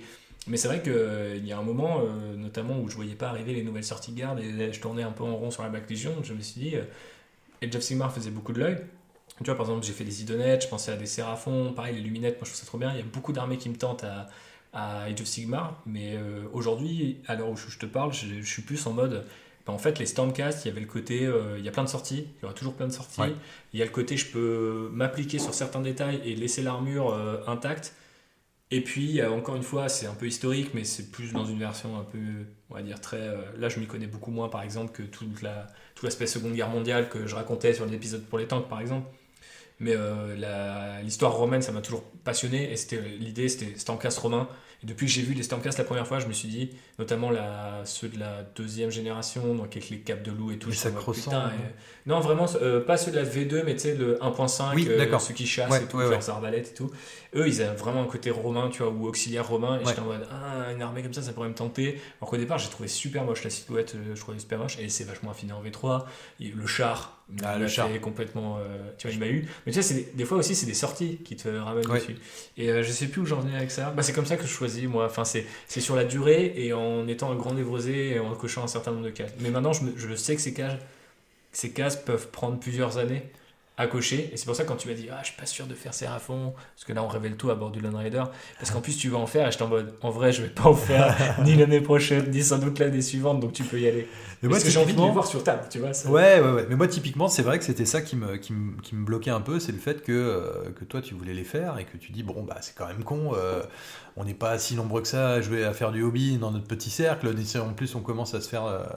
Mais en fait, après, moi, j'ai envie de dire aux gens qui veulent se lancer, déjà, il faut que ce soit un coup de cœur visuel. Enfin, Ouais. c'est pas plus compliqué que ça au final. Voilà, si vous avez Avant que vous craqué. connaissiez rien d'autre, si vous Ouais, avez le voilà. cœur visuel, généralement, c'est bon signe. Après, effectivement, il y a plusieurs cases à cocher. Moi, typiquement, les Séraphons, par exemple, moi, je me lance dedans parce que depuis les nouvelles figues, j'en suis complètement dingue. La peinture, je sais que je vais m'éclater. La façon de jouer, je pense m'y retrouver à peu près. Et par contre, la seule case que j'ai pas, c'est le lore. J'y Mhm. connais que dalle en Séraphon. Mais d'un autre côté, c'était d'ailleurs peut-être un peu un frein, parce que moi j'aimais bien les armées avec des histoires, Mhm. avec des frères d'armes, et en fait les Séraphons, je me dis, ah, putain, bah, c'est juste des gros lézards. Est-ce qu'ils ont des prénoms? Est-ce qu'ils ont des femmes et des Oui. bébés lézards dans leur pyramide? Et j'en sais rien du tout. Mais d'un autre côté, c'est excitant de se dire, Ils bah, naissent dans des piscines, visiblement. Mais... mais je ne savais pas, c'est incroyable. Et du coup, je dis, ok, vivement le Battle Tome, parce que là, pour le coup, je vais pouvoir Te m'inspirer, je projeter. vais découvrir plein de trucs, me projeter, et ça, c'est cool. Mais c'est vrai qu'avec le temps, il y a aussi une question d'âge dans le hobby, je pense, qui te fait mûrir. Et aujourd'hui, je vais te dire, j'ai l'impression que finalement, ces armées, les Necrons et les Iron Warriors, je les ai pas choisis vraiment par hasard parce qu'au final je m'y retrouve même un petit peu personnellement, Mhm. ce côté un peu amer, un peu frustré des Iron Warriors, parce qu'on se dit tout dans le Land Rider. J'ai un peu ce côté là en moi, le côté un peu Moi, insatisfait permanent, tu vois. la camaraderie de la Black Legion, ça m'inspire à mort, alors que techniquement, c'est basé sur de la merde. Enfin, tu vois, les mecs se font bully par Abaddon, mais il y a un côté, il le vend suffisamment bien pour que tu aies envie de le suivre, tu vois. Et bah oui, et c'est comme les nécrons qui enfin je sais pas, il y a un truc au bout d'un moment alors si tu te Non, mais toute proportion gardée. bien évidemment, je n'ai pas encore voué mon âme au dieu du chaos, mais tu te retrouves un petit peu dans certains aspects, parce que comme tu dis, et c'est ça qui est le plus intéressant pour moi, notamment dans les armées du chaos, c'est parce que l'histoire, elle est quand même complètement dingue. Enfin, l'histoire de l'hérésie d'Horus, moi, ça me fascine totalement. Et tu disais que, je pense que si, je reviens sur ce que tu disais, on commence par du vanille, et puis après, on se chaotise de plus en plus, je pense que j'aurais pu faire de la Death Guard, parce que c'est aussi dans le lore, l'amertume elle est là aussi, ouais. l'amertume elle est là, il y a ce côté je fais un choix, je pense faire le bien, puis en fait je me ramasse complètement, exactement comme ce qu'ont fait les Nécrons finalement. Ils ont fait un pacte avec le diable en pensant pour le bien. Alors à la base c'est tous des fumiers qui veulent conquérir la galaxie, mais il y a ce côté ah putain je me suis planté, voilà, il y a au final la personnalité des armées, je trouve elle grandit au fur et à mesure où on les collectionne, où on les joue et où on les peint. C'est comme comprendre une nouvelle personne. Enfin, tu sais, tu rencontres une nouvelle personne, tu as une phase un petit peu d'acclimatation, puis après, vous vous connaissez bien, puis après, tu as un niveau de compréhension qui est assez dingue. Et puis, c'est pour ça même parfois que j'ai l'impression qu'il faut limite plusieurs itérations. Donc, toi, tu as fait 2 armées d'Iron Warriors, par exemple, techniquement. Les Nécrons, je crois que tu l'avais un petit peu aussi repeint des trucs. Ouais, j'ai tout repeint. Voilà, donc. Et moi, par exemple, pour la garde, c'est vraiment ça. Et j'en suis ma 3e armée garde, mais c'est finalement la seule qui a vraiment la gueule d'une armée. Et pour les Space Marines du Chaos, Iron Warriors, j'ai été chercher là-bas, c'était déjà un bon début d'armée par rapport à l'adolescent que j'étais. Il y avait Ward Bearers où je voulais commencer une armée, je me suis arrêté avec Dark Vengeance. Il y a eu la Death Guard parce que j'avais l'impression que c'était les premières filles qui se rapprochaient de la vision que j'avais en tête des Space Marines du Chaos. Ouais. Et après, cette vision-là s'est un peu transportée du côté des Space Marines Vanille. Et entre-temps, j'ai lu Black Legion de Ron Nebsky-Boden. Et là, j'étais en mode, ok, c'est Black Legion forever, tu vois. Finito. Alors qu'à la base, j'étais en mode, jamais je peins les mecs Vanille du Codex, quoi, tu vois, c'est pas possible. Mais voilà, on se surprend. C'est la seule armée, d'ailleurs, si j'en crois ma vitrine, qui est derrière toi, là, qui a encore les couleurs officielles, on va dire, par rapport à... Si, les Warbearers, effectivement. Bah, en fait, dès que tu collectionnes une légion, t'es un peu obligé de faire les couleurs de base. Quoique, ma Death Guard est blanche. Peu importe. Je voulais te parler d'un sujet bien précis parce que t'as dit que tu achetais les boîtes, que tu les revendais. Et c'est vrai. On sait que le hobby est de plus en plus... peut-être pas sclérosé, mais en tout cas parfois un petit peu nuancé dans son côté joyeux par cette notion d'achat d'impulsion et aussi de ce qu'on appelle le fear of missing out, le FOMO, donc Games Workshop qui nous dit cette boîte est en édition limitée, c'est une économie substantielle, il y a un perso, ou alors c'est l'occasion d'avoir le codex 6 mois avant tout le monde, etc. Toi tu m'as l'air d'être assez sensible à ça, je ne le dis pas méchamment, mais est-ce que tu peux nous expliquer comment ça affecte ton hobby, en bien ou en mal, et est-ce que tu as pris des dispositions, tu vois, au fur et à mesure, ou est-ce que quelque part, comme beaucoup de gens, c'est un peu en mode, bah, de toute façon c'est toujours moins cher de les acheter à ce moment-là, parce que souvent c'est des grosses boîtes, donc il y a une économie, puis au final, même si tu les revends le prix, tu n'as pas perdu beaucoup d'argent, et puis tu les as eus, tu n'es plus très sûr, ça te permet des fois de... Ne serait-ce que c'est con, mais surtout avec un site de Games Workshop qui est devenu assez horrible, voir les grappes, des fois ça peut aider aussi, tu peux feuilleter le codex. Enfin, je sais pas, comment toi tu vis ce truc-là qui a l'air d'avoir un peu rythmé tes projets au moins récents? Bah, moi j'ai une façon de faire qui est pas très compliquée, c'est-à-dire que je suis capable sans problème de revendre des trucs. J'ai eu une grosse période où j'ai revendu, où j'avais beaucoup accumulé dans l'année ou les 2 ans après mon retour au hobby. C'était à cause des trucs d'occasion. Évidemment, bah oui, je découvrais que le marché de la figurine sur Facebook, je découvrais qu'il y avait plein de gens qui vendaient sur le bon coin, sur machin, enfin moi j'étais fou quoi. Comment des figurines à moitié prix et du coup j'ai beaucoup cumulé. Et est arrivé le temps de la grande épuration où je me suis débarrassé sans mentir, des 3/4 de mes projets ou de ma pile of shame. Parce que en fait ça me perturbait, c'est-à-dire que je voyais tout ça et en fait ça me faisait plus plaisir, c'est-à-dire que putain mais j'en ai pour 50 ans et j'ai préféré épurer tout ça, repartir sur des bases un peu plus saines, mais ça m'a permis surtout d'avoir un petit pécule, d'avoir un petit loot dans lequel j'ai pioché pour acheter des figues, du hobby. Et ça m'arrive de craquer. Alors le FOMO, la Fear of Missing Out, pour moi c'est plutôt sur des grosses boîtes. Parce que comme tu dis, typiquement les boîtes de Noël, je me dis purée, cette armée-là, peut-être que je la ferais bien dans 1 an ou 2. Ce serait quand même con de passer à côté de cette bonne occasion. Moi, je tombe dedans dans le panneau. Mais je sais que c'est compensé par le fait que ce genre de boîte, on va pas se mentir, ça se revend assez facilement. C'est-à-dire, moi, ça m'est arrivé avec les luminettes, typiquement. Une armée que j'aurais adoré faire, mais pour plein de raisons, au final, j'ai renoncé à me lancer dans ce projet-là. Pourtant, Dieu sait si les kangourous me donnaient envie, mais voilà. Et j'ai eu aucun problème à les revendre. Parce que ça se revend bien, parce que je les avais achetés un peu moins cher que voilà, parce qu'il y a des moyens d'acheter dans certaines boutiques de hobby un petit peu moins cher, donc au final je les revendais bien. Pareil pour Cities of Sigmar, j'ai changé d'avis, j'ai revendu la boîte et tant pis. Moi c'est plutôt ce qui m'angoisse plutôt dans le hobby, c'est plutôt le côté un peu règle, un peu update, un peu FAQ, un peu course à l'échalote, voilà. Enfin tu le sais très bien, moi c'est ça qui me met dans la détresse la plus totale, alors qu'au final il suffit de se lancer, de jouer en fait, et puis ça se passe bien. Ouais. Voilà. Après c'est vrai que les médias dont tu parlais tout à l'heure, on a quand même toujours tendance à, même malgré nous, en fait, à aller dans une direction qui entretient en fait cette peur de laisser tomber, il faut que j'aille sur le codex maintenant. Et en fait, pour moi, c'est l'erreur principale. Enfin, en tout cas, au niveau où la pratique Games Workshop aujourd'hui, je suis pas contre des boîtes collector qui sortent un peu en avance ou que sais-je, mais vraiment un truc c'est un hobby qui se base sur le temps long. Et le fear of missing out, par définition, c'est plutôt le temps court. C'est maintenant, il faut que tu aies la boîte, sinon elle va disparaître. Et en fait, souvent, le temps qu'elle disparaisse, tu vois, des fois, ça m'est arrivé de me dire, il faudrait que je les top parce que putain, j'ai bien envie de ce kit. Et en fait, le samedi matin où ça part en préco, finalement, je suis pas là, j'y pense plus. Je me dis, merde, j'ai loupé. Et en fait, je cligne des yeux, on est 3 mois plus tard, j'ai fini ce que je devais faire. Et là, je fais, c'est de Kill Team, et en fait, elle est sortie. Et il n'y a pas besoin de lâcher 120 balles pour des décors et un rule set que je vais même pas utiliser, tu vois. Ouais. Et donc, si je peux donner un conseil aux gens qui nous écoutent, c'est de se dire que déjà les figues restent et les règles partent. Ça, c'est toujours pareil. Enfin, les règles changent, elles partent pas, mais souvent elles changent. Et puis après, il y a un vrai truc sur le côté. De toute façon, si vous êtes heureux dans ce que vous faites, d'un point de vue hobby, en principe, ça va mieux. Après, c'est vrai que par exemple, quand tu es sur une armée qui peut être. C'est plus trop le cas maintenant, à 40 000 comme à Age of Sigmar, on est vraiment arrivé à un niveau où c'est très rare pour un joueur. Tu vois, encore récemment, ça pouvait être les tyrannides. Putain, bon, les gars, ça fait 2 éditions, je crève la dalle, j'ai bien envie d'aller papillonner, quoi, tu vois. Donc c'est de moins en moins le cas, mais je pouvais comprendre, tu vois.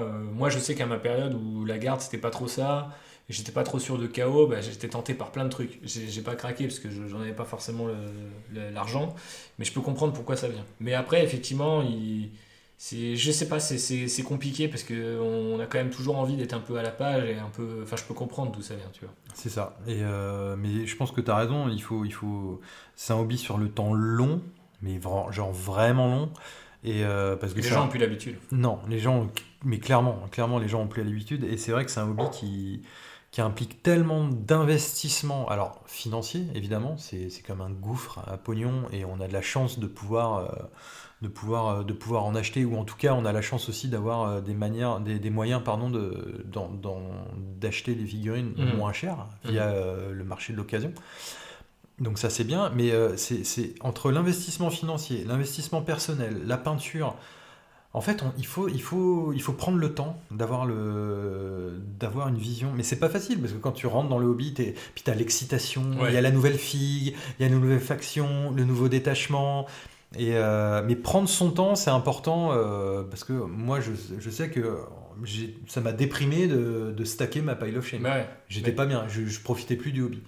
C'est sûr. Je pense que si tu as trop de trucs, ça obscurcit cette vision. Alors après, tu vois, quand on parle de vision, moi, je visualise vraiment presque un peu le même niveau d'attention et de détail et d'investissement, je veux dire, personnel, humain, quoi, que je vais mettre dans ces projets-là, avec des projets de boulot, voire des projets perso. Et je sais que limite, je dirais pas que mes armées, c'est mes enfants, parce que déjà, j'en ai pas, donc c'est pas trop comparable. Mais, et on parlera des tiens juste après. Mais je trouve qu'il y a vraiment un truc de l'ordre de en fait moi si j'ai pas la vision je peux pas y aller. Donc en fait le fear of missing out pour moi, à moins que Games Workshop me sorte vraiment je sais pas, du jour au lendemain une armée, genre c'est un set Blood Pact, tu vois, et genre si tu le prends pas maintenant il disparaît, là je suis obligé de le prendre. Mais en vrai tu vois, mais mes visions commencent à être suffisamment bien définies et mes goûts aussi suffisamment connus pour me dire non, je vais pas y aller. Après, il y a un argument par contre qui est imbattable et dont on n'a pas vraiment discuté. Enfin, tu parlais effectivement des moyens, dont on en a un peu discuté quand même. C'est effectivement le prix, parce que des fois, même en craquant, en se disant putain, j'ai lâché un 120 balles, un 160 balles, bah ouais, mais en fait, les acheter à l'unité dans 2 ans, ça sera forcément plus cher parce qu'ils augmentent tous les ans, Voilà. parce que ça sera plus en bundle et tout. Donc, on se justifie finalement un peu avec ce côté financier, et puis c'est comme ça qu'on se retrouve avec 7 boîtes d'armée sous le lit qui n'ont pas commencé, quoi. Mais bon. Ouais, mais après, tout est une question d'équilibre. C'est-à-dire que moi, j'avais vraiment une grosse pile of shame. Mais quand je dis pile of shame, j'avais un projet Krieg avec les tanks, avec les figues. T'avais tout, ouais. Limite, tout était J'ai sous-couché. bien failli tout racheter, mais j'ai Oui. résisté à cette tentation.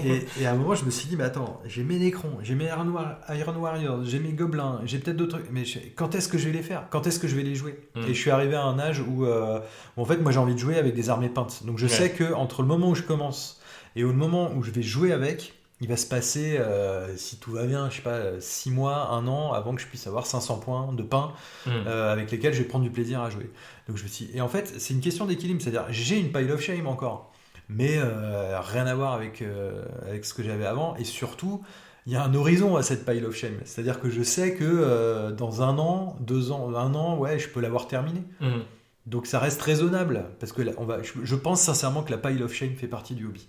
Bah parce que sauf quand on était jeune et qu'on n'avait pas l'argent pour stocker des oui, kits. voilà, tu faisais un kit, t'en demandais un autre ou t'en achetais un autre, mais c'était... Mais il y a toujours, je trouve ça bien, je trouve que ça fait partie du délire d'avoir ce petit bout de grappe là, cette petite boîte qui traîne au fond de ton placard, où tu y penses, tu dis comment je vais les faire, comment je vais les peindre. Ouais, ça entretient ton esprit. Ça entretient l'esprit, l'imagination, l'envie. Mais bon, après, il y en a qui partent dans des délires de pile of shame, ils ouvrent des magasins finalement. Ouais, c'est clair. Ça, c'est un peu... Oui, il faut trouver un juste milieu, mais moi j'aime bien aussi. Et puis on l'a vu par exemple, bon, ça n'a pas été tout à fait ça, mais il y a des gens qui rigolaient avant le Covid ouais, mais du coup, si le monde s'arrête, moi j'ai encore au moins tous ces kits-là à faire. Et c'est vrai que c'est plutôt cool d'avoir une pile of shame un minimum raisonnable pour se dire, je vais faire ces kits-là, tu vois. Et typiquement, quand ça commençait à être difficile de se fournir chez Games, avoir des peintures en stock, des kits en stock, avancer sur ces projets, j'ai trouvé ça super cool. Et c'est vrai que en fait, je pense que le bon niveau de pile of shame, c'est quand tu vois un horizon, comme tu disais. Et quand tu vois plus qu'il y a trop d'armées, qu'il y a trop de kits pour chaque armée, c'est pas la peine. Voire même quand tu commences à avoir des armées qui sont pas commencées du tout, tu vois. Et tu te dis, oui. là, en fait, c'est très compliqué. Mais parlons peut-être d'un sujet plus léger, puisque on l'a abordé un petit peu entre les lignes. Tu es effectivement papa de 2 garçons, si je ne dis pas de bêtises. Tout à fait. Et ils ont quel âge, rappelle-moi? Ils ont 10 et 7 ans. Ok, donc à peu près l'âge auquel toi tu as découvert le hobby, pour le plus grand. Oui, c'est vrai. Et moi j'ai découvert plutôt vers 12-13 ans. Qu'est-ce que ça fait en fait, je le dis assez largement, mais d'être un hobbyiste et un papa? Est-ce que c'est un truc que quand tu étais toi-même jeune hobbyiste, tu disais ah ouais, un coup, moi quand je serai papa, je vais initier mes gosses, ou tiens, ça pourrait être marrant de fonder une famille et de continuer à avoir cette passion-là en commun avec, je sais pas, faire des games avec ma femme, faire des games avec mes enfants? Est-ce que c'est un truc qui t'avait traversé l'esprit, soit avant, soit pendant et maintenant, quoi? Ça va peut-être t'étonner, mais pas du tout. Ok. C'est-à-dire que moi, ma femme n'est pas du tout versée dans ce qu'on va appeler au sens large la pop culture. Donc ça a toujours été un peu l'équilibre. Donc du coup, il y a ça. Et moi, je suis toujours parti du principe que mes enfants, j'ai pas envie de leur mettre la tête dans un hobby ou dans un univers. Moi, j'ai découvert la fantasy, le hobby tout seul. Et ça a pris Tu veux utiliser cette même liberté, quoi. Ouais, c'est-à-dire que alors il y en a qui font, moi je juge pas, voilà, mais c'est pas. Je sais que moi j'étais toujours un peu étonné de voir des potes qui leur môme il a 6 ans ou 5 ans, allez hop, on va leur faire voir toute la trilogie Star Wars et puis les autres et puis Retour vers le futur et puis les Avengers et puis les Potter, ça fait un peu gavage quoi. Et moi, je préfère les laisser faire leur choix, quoi. C'est-à-dire que le plus petit, lui, sa grande passion, je sais pas du tout d'où ça vient, c'est le foot. Mais du coup, moi je trouve ça intéressant parce que du coup, moi qui étais limite anti-foot, en fait, je commence à m'y intéresser un petit peu. Je connais, t'as vu, il y a eu un match, machin. Et je trouve que ça permet de faire des liens aussi avec. Ouais, pas forcément de toi vers eux, mais aussi mais aussi de eux vers moi. Ouais. Et le grand qui est un peu plus dans l'imagination, dans tout ça, lui, il est plus Lego, il est plus Pokémon. Alors du coup, je dis, bah tiens, vas-y, tu me fais un deck Pokémon et puis on va jouer ensemble. Alors, il y a eu des petites sessions où on a peint une fois ou deux ensemble. On a fait une petite partie de Warcry il n'y a pas longtemps, juste pour voir un petit peu ce que ça pouvait donner. Mais ça n'a pas tilté plus que ça chez lui. Ou en tout cas, voilà. Et c'est pas grave. Peut-être que dans 1 an, 2 ans, 3 ans, il dira vas-y, viens, on fait une game, enfin, depuis le temps, je sais pas quoi. Il joue régulièrement avec mes filles, mais en mode G.I. Joe, quoi, enfin en mode Lego, quoi. Et bon, des fois, j'ai un peu des sueurs froides, mais là, il arrive à un âge où ça va, je peux lui faire confiance. Et je lui sors les trolls, les squigs, des décors, et puis il vit sa meilleure vie pendant 1 heure, et puis après, il range, et puis basta. Mais j'ai pas cette Alors, il y a aussi peut-être tu m'as posé la question en amont, et j'y ai réfléchi un petit peu. Et je pense qu'il y a un petit côté un tout petit peu égoïste aussi, de ma part, de me dire, c'est un peu mon jardin, c'est un peu ma bulle, tu vois. Et c'est vrai, j'avoue, hein, il y a peut-être ce côté un petit peu égoïste. C'est ma bulle. Alors après, les enfants, ça fait partie de moi. Ils savent que papa, il joue à Warhammer, qu'il a ses figurines, qu'il adore ça, qu'il les peint, et il trouve ça trop cool. Et puis, voilà, ça donne des sujets de discussion. Des fois, ils ouvrent la porte. J'ai la chance d'avoir un tout petit espace hobby chez moi dans lequel je stocke. Et donc, ils viennent de temps en temps, ils piquent des figues, ils regardent des bouquins. Et puis voilà. Puis après... on verra, mais j'ai jamais eu l'envie de leur imposer ça, en fait. Ouais, mais voilà. c'est bien aussi, et je peux comprendre le besoin d'avoir la bulle. Puis après, par ailleurs, je me souviens avoir rencontré beaucoup de gens, notamment dans la communauté Star Wars, où les parents étaient super fans, et ils étaient hyper chagrinés que les enfants, tu vois, qu'ils aient forcé ou non, il y avait toujours... on a forcé, ça n'a pas marché, on n'a pas forcé, ça n'a pas marché. Tu vois, en fait, il n'y avait pas de réponse qui fonctionnait à tous les coups. Et je voyais des gens beaucoup chagrinés. Et en fait, quand par contre, tu as fait tout et que ça n'a pas marché, en fait, c'est encore plus dur, quoi. Tu te dis, j'ai tout tenté et ça n'a pas marché. Et là, récemment, je pensais à quoi? Ah oui, c'est notre ami, je sais pas si tu écoutes ce qu'ils font, Olivier et Arnaud, sur le podcast First Print, qui parle de comics. Et Olivier Corentin racontait qu'il avait discuté avec une nana au boulot, et en fait, sa nana, pas sa nana lui, mais la nana disait mon père il travaille dans la BD, etc. Et puis il lui a dit, ah ouais, ok, il a fait des trucs et tout.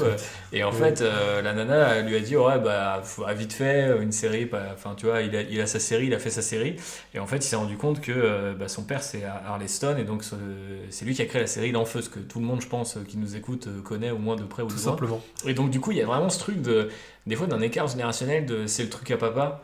Et quelque part, c'est pas si grave, quoi, tu vois. Enfin, chacun son petit jardin. Et je trouve ça assez beau, la façon dont tu le dis. Mais c'est vrai que pour moi, qui n'ai pas d'enfant et qui, visiblement, c'est mal parti, je sais pas si c'est pas un truc qui va me manquer, tu vois, de me dire j'ai 2 petits frères qui sont vachement investis dans le lore, notamment un des deux. J'en ai un qui est un peu plus peint que l'autre et tout, mais les deux ont peint, les deux ont joué un petit peu. Mais ça me chagrine vraiment, tu vois, de pas avoir réussi à transmettre ce truc-là, là où avant on avait, et on l'a toujours, hein, d'ailleurs, les Lego en commun, tu vois, c'est un truc, de chez nous trois, tu vas trouver les Lego et tout. Mon père, quand il voit les véhicules de la garde, il est en mode, ah ouais, je me taperais bien un kit et tout, parce qu'il y a le côté un peu, tu vois, genre c'est un char, quoi, tu vois, finalement, un char c'est un char, le côté maquettiste qui ressort. Mais c'est pareil, lui, tu vois, à un moment, il voulait se remettre à la maquette, donc j'avais payé du matos et tout, avec l'expérience aussi du hobby qui t'amène aussi vers ça, hein, vers le côté plus historique ou modélisme de la chose. Et il n'a pas forcément trop repris, donc c'est vrai que, d'un point de vue purement familial, parce que bon, d'un point de vue ami, je suis assez bien entouré de ce point de vue-là, quasiment tous mes potes jouent à Warhammer, donc en tout cas dans mon cercle proche, quoi. Donc c'est assez facile. Et même encore samedi dernier, c'est samedi dernier à l'heure où j'enregistre ce podcast, donc c'est il y a quelques semaines maintenant, j'étais à la soutenance d'un pote qui est docteur en histoire, Damien, qui est passé dans un podcast Outrider, si jamais vous suivez nos podcasts sur Star Wars. Et il y a un mec que je ne connaissais pas, qui commencent à me parler de Warhammer et du lore Warhammer. Ah ouais, moi je suis à fond dans un truc, c'est hyper deep et tout. J'ai commencé dois avec pas des vidéos connaître. YouTube. Tu vas pas connaître. Et du coup, le gars, je lui ai pu lui dire, bah en fait, j'ai écrit un bouquin sur 40 000 et on a discuté de ça. Et Incroyable. c'est assez incroyable. Donc ça veut dire que ça commence à percer aussi dans des endroits où, voilà, qui sait, ça se trouve, tes propres enfants, ados, vont rencontrer nos nous du futur. Peut-être, Et peut-être. vont se dire, attends, mais c'est le truc Et- de papa, en fait, c'est chambé, c'est juste que papa savait pas le vendre, en fait. Ouais, Tu vois. peut-être. Mais et puis si c'est pas le cas, c'est pas grave en fait, parce que en fait Attends. c'est toute une question, de génération. Mm. Et puis bah dans 1 an, 2 ans, ils feront un truc qu'ils trouvent trop bien et que ça va durer toute leur vie et ça va les accompagner toute leur vie. Et puis bah moi, j'essaierai de les suivre ou pas. Et ils auront leur truc, ils auront leur histoire avec ce hobby, avec cette passion qui sera pas Ils forcément la iront dans mienne. un podcast qui parlera de ça. Et voilà, et ce sera trop cool. Et puis voilà. Et puis moi, non, moi, j'ai pas de souci avec ça. J'ai pas. S'il me demande, alors je sais, alors j'ai eu ce côté un peu culpabilisant de me dire, putain, mais sur Instagram, tous ces hobbyistes qui font des sessions peinture avec leurs enfants Ouais, ça a l'air pendant ouf. des heures, incroyables et tout. Mais après, moi, je connais les miens. Je pense que ça les ferait un peu chier. Mhm.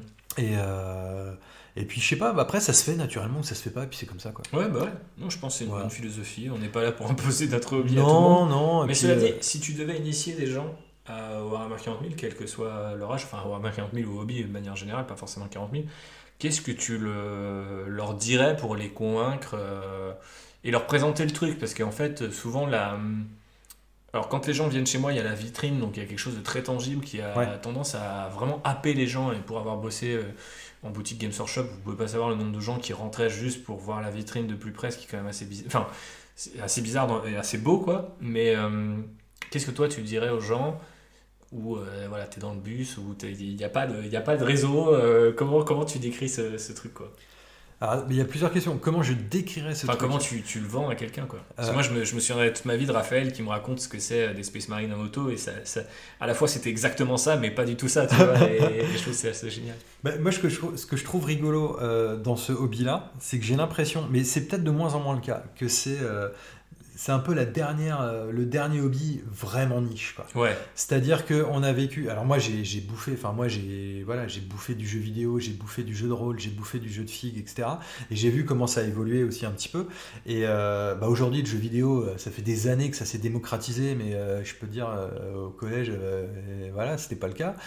Euh, les jeux de rôle, pareil, c'est en Mm. grosse phase d'être démocratisé avec les actual play, avec Donjons et Dragons qui devient vraiment hype. Ils font des films, Stranger Things. On salue nos amis de la Bonne Auberge Bien qui sûr. font du actual play qui a de plus en plus de succès.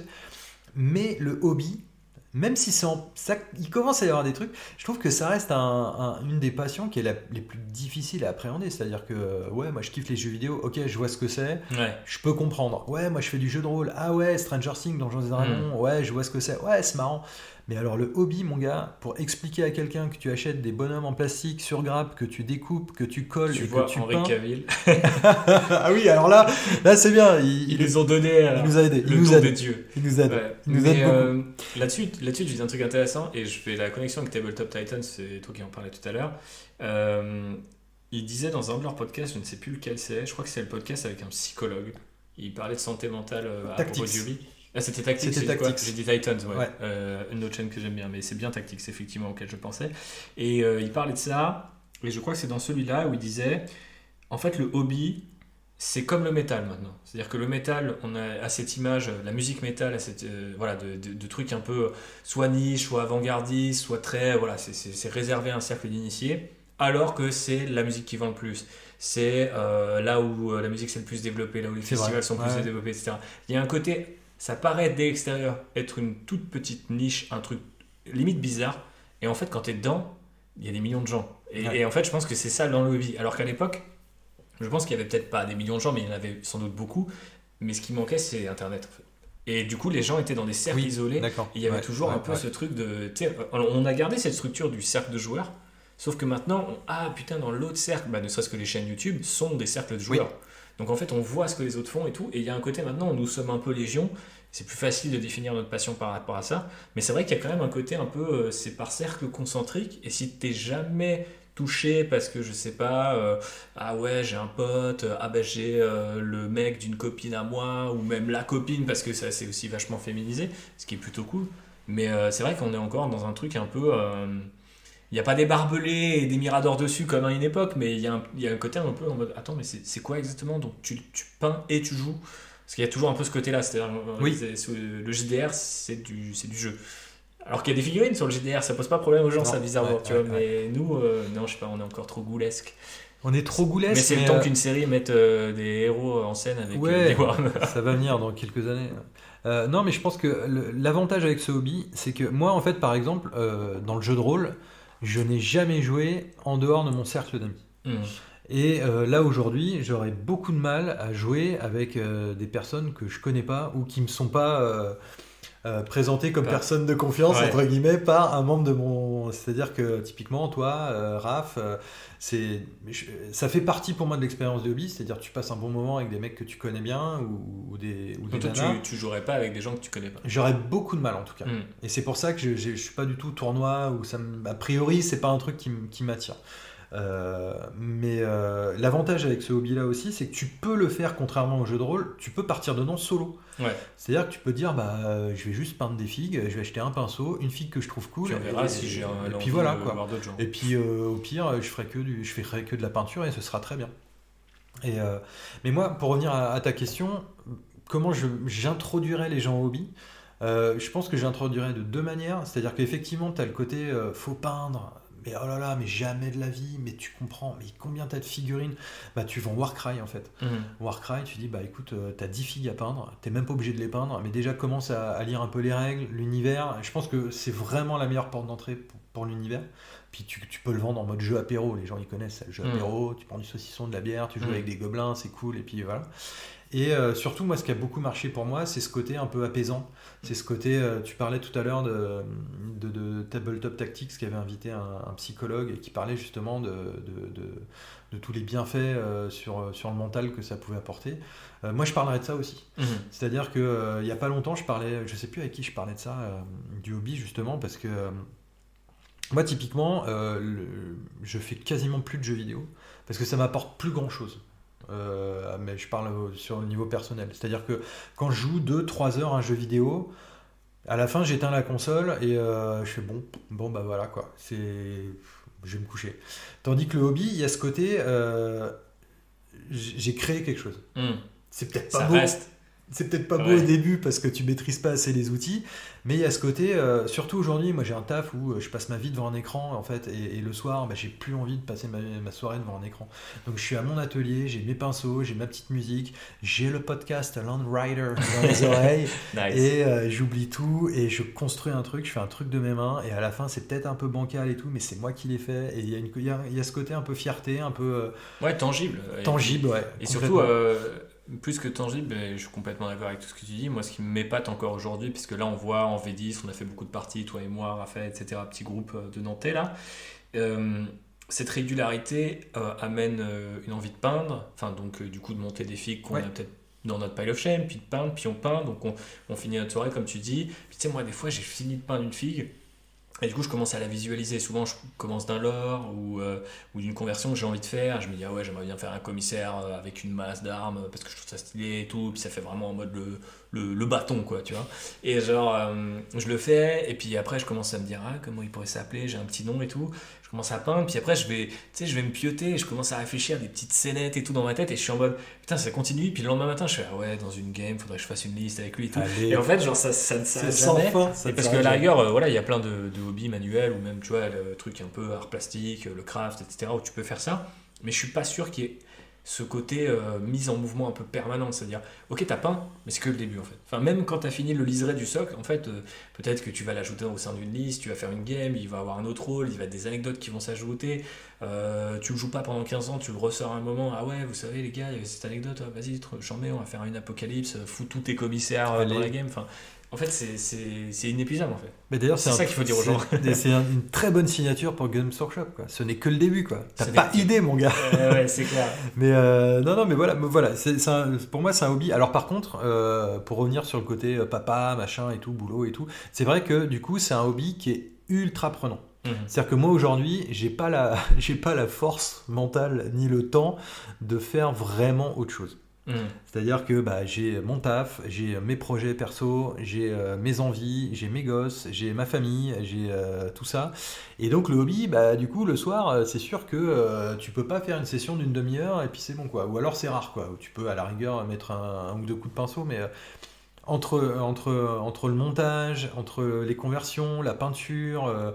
Après, tu vas t'intéresser un peu aux listes d'armées, tu vas t'intéresser aux règles, tu vas regarder des chaînes YouTube, tu vas discuter avec tes potes et tout. Je trouve que ça prend quand même beaucoup de place. Ouais, c'est all consuming comme on dit. Ah, complètement. Ouais. Ouais. Et après, en bien ou en mal, hein, chacun est libre de se dire, non, moi ça me va bien parce qu'au final, je m'y retrouve et ça me va. C'est un vrai moteur aujourd'hui. Ouais, faudrait qu'on chronomètre combien de temps je passe à penser ou à parler de Warhammer. Faudrait mettre une espèce de puce sur le cerveau.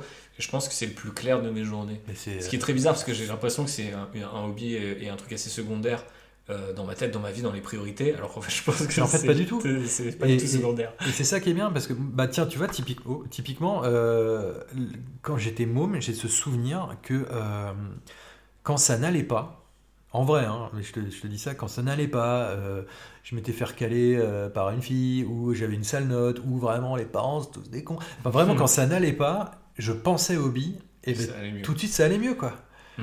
Et aujourd'hui, alors dans une moindre mesure, parce que c'est pas non plus, mais si encore un petit peu, quoi. Ouais, je pense que moi je me reconnais là-dedans encore. T'as beau avoir une journée de merde au boulot, avec des collègues à la con, et des projets de merde et machin. Et tu dis, mais au fait, cette fille, comment je pourrais la convertir? Et puis c'est reparti, quoi. Et ça fait, et puis tu dis, mais ce soir, je vais peindre mon gars. Et ça va être trop bien. Un petit monde, et c'est une petite unité, un petit kit, un petit projet. Et en fait, il y a vachement, on est dans des vies toujours plus exigeantes d'un point de vue familial, d'un point de vue corporate, d'un point de vue tout. En fait, on attend énormément des gens. De nos jours, je pense qu'on a toujours exigé pas mal de choses, mais je pense que pour des gens comme toi et moi, on se met aussi peut-être pas mal la pression. Et donc en fait, je sais que moi, c'est presque une sorte d'exercice. C'est pour ça, des fois, je disais que je pense pas que tous les gens qui se lancent dans le hobby ont besoin d'une vision ou que tout le monde le voit comme ça.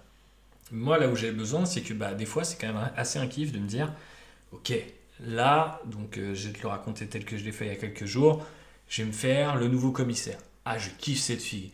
Ah, mais j'aimerais bien quand même un peu la convertir. Alors attends, vas-y, je vais regarder la datasheet. Est-ce qu'il a encore le droit au pistolet plasma? Bon, on n'en a pas un dans le truc. Faut que je trouve un pistolet plasma. Boum, boîte à radio. Ok, je cherche. Ah putain, cette bite. Ah, ce truc. Ah ouais, ça, je me souviens, c'est ma vieille armée et tout. Déjà, tous les souvenirs, tu vois, qui passent là-dedans. Après, tu changes, tu mets le plasma, tu lui mets la masse d'armes et tout. Tu commences à l'assembler. Ok, vas-y, je vais sous-coucher, machin. Puis tu sais, par exemple, typiquement, tu n'as pas forcément le temps, mais genre, moi, je me souviens, je cuisine, t'as les pâtes sur le feu. Bon, vas-y, il y a 10 minutes, vas-y, je vais sous-coucher. Donc, je sous-couche. En plus, il fait beau. Bon, vas-y, j'en profite, puisqu'il pleut tout le temps dans cette ville. Donc, j'en profite qu'il pleuve pas, je sous-couche. Puis après, je l'ai attaqué samedi parce que ma chérie était chez le coiffeur et ça a pris plus de temps que prévu. Du coup, je commençais à peindre, puis je dis, je mets juste les couches de base. Puis après, en fait, j'ai fini la figue.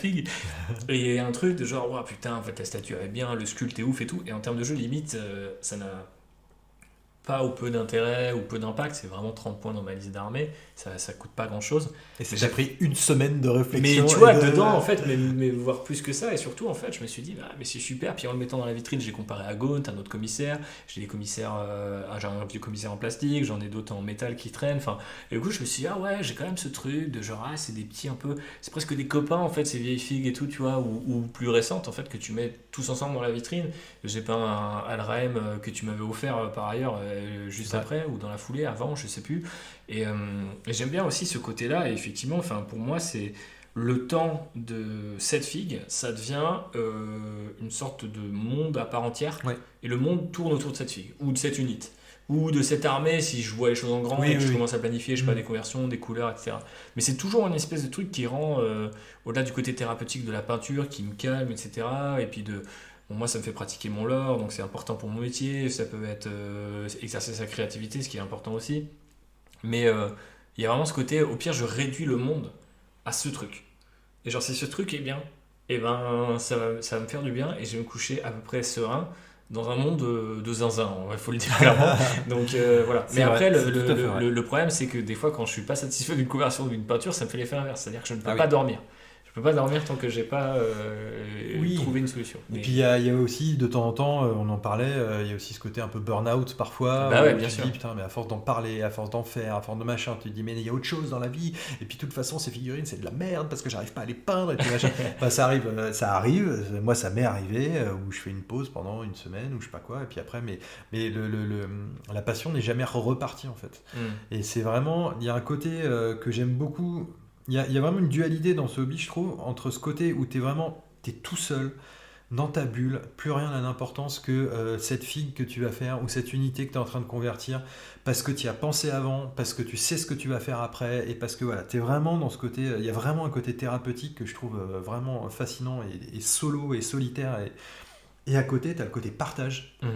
Alors C'est- soit, C'est presque contre-intuitif en fait ouais, quand on le présente aux gens, mais c'est vrai que et dans le bouquin, ça m'avait beaucoup surpris de me dire, il y a un moment, je dis, oh, je vais faire un petit chapitre sur le social. Et en fait, c'est devenu un truc immense, enfin, mais de fou. en termes de pages, parce que je me suis dit, ben non, en fait, c'est ça qui fait que j'ai encore envie d'y jouer, c'est rencontrer les gens, etc. Alors qu'en fait, au départ, c'est vraiment comme tu disais, la bulle, quoi. T'es dans ta bulle.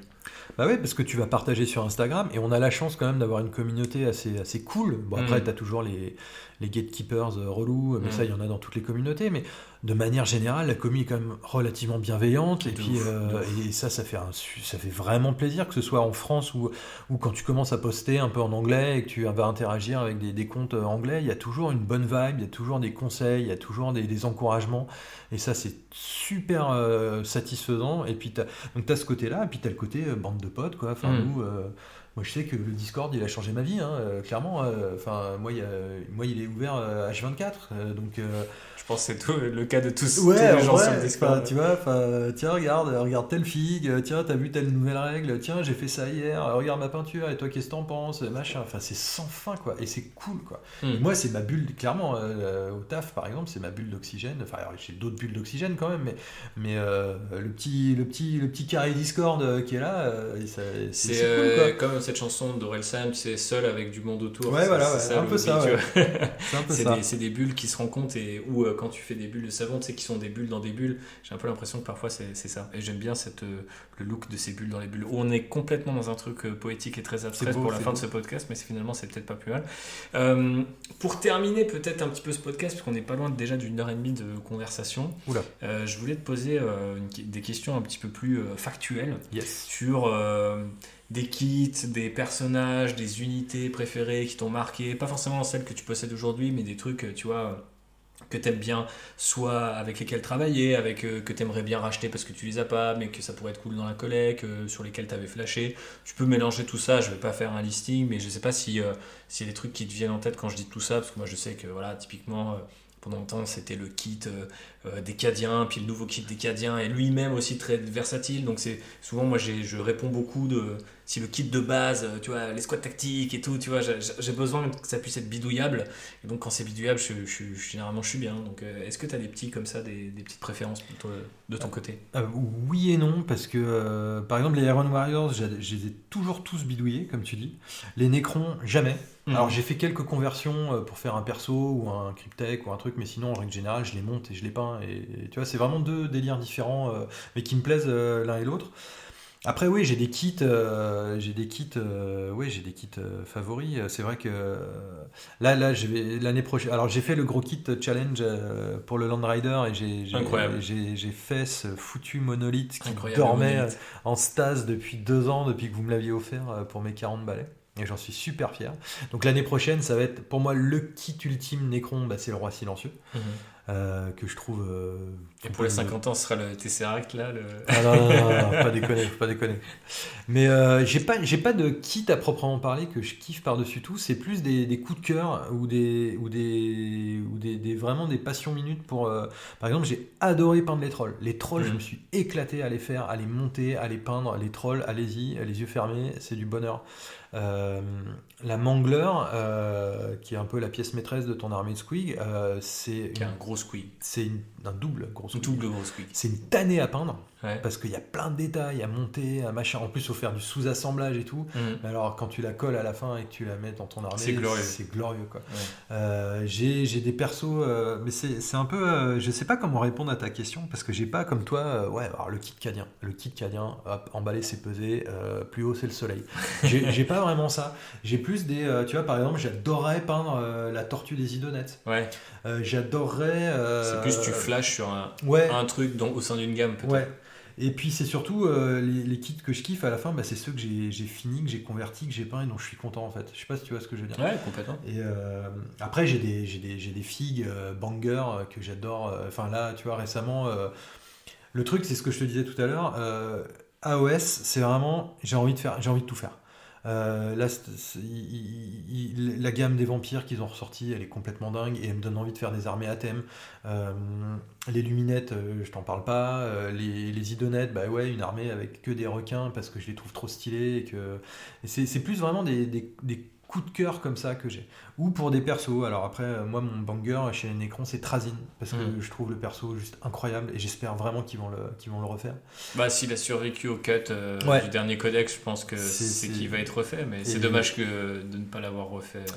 Mais c'est pas grave, c'est bien d'avoir des petites surprises parce que là les Necrons on a graillé comme tu dis et je pense que même récemment là, donc je pense que tu vois même un ou deux kits nouveaux l'année prochaine, moi je serais content, ça fait plaisir.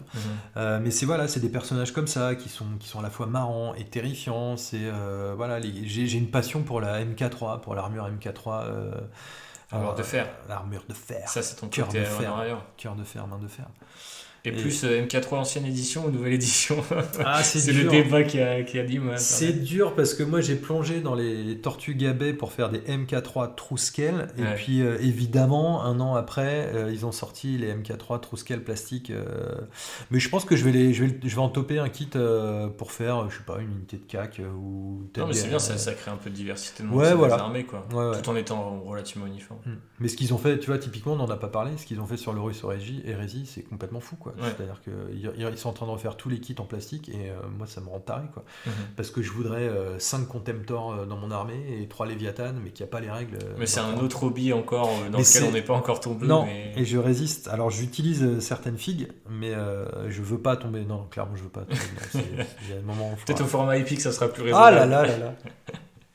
Pourquoi pas. Et du coup, on va se laisser sur une dernière question que tu as déjà un petit peu abordée à droite à gauche, puisque je voulais te demander quels seraient tes projets pour 2024, puisque là, on a la chance de relancer ce format-là cette année. D'ailleurs, vous pouvez déjà vous attendre à au moins un nouvel épisode de ce format, en plus de notre discussion avec notre cher Thomas. Mais du coup, vu que c'est un peu le hashtag New Year, New Army, alors après, si vous ne voulez pas faire de nouvelle armée, vous n'êtes pas obligé, hein, rassurez-vous, pas de fear of missing out à bord du Land Rider. Pas de ça chez nous. Mais du coup, tu as parlé de Séraphon, est-ce qu'il y a autre chose? Est-ce que ça va être beaucoup Séraphon? Réfléchir au Séraphon? Est-ce que ça va commencer à poser, je sais pas, les premiers tests de couleurs? Dis-moi tout. Je pense que je vais sans doute commencer à monter gentiment. J'ose pas encore monter la boîte. J'ai acheté la grosse boîte de Noël Séraphon.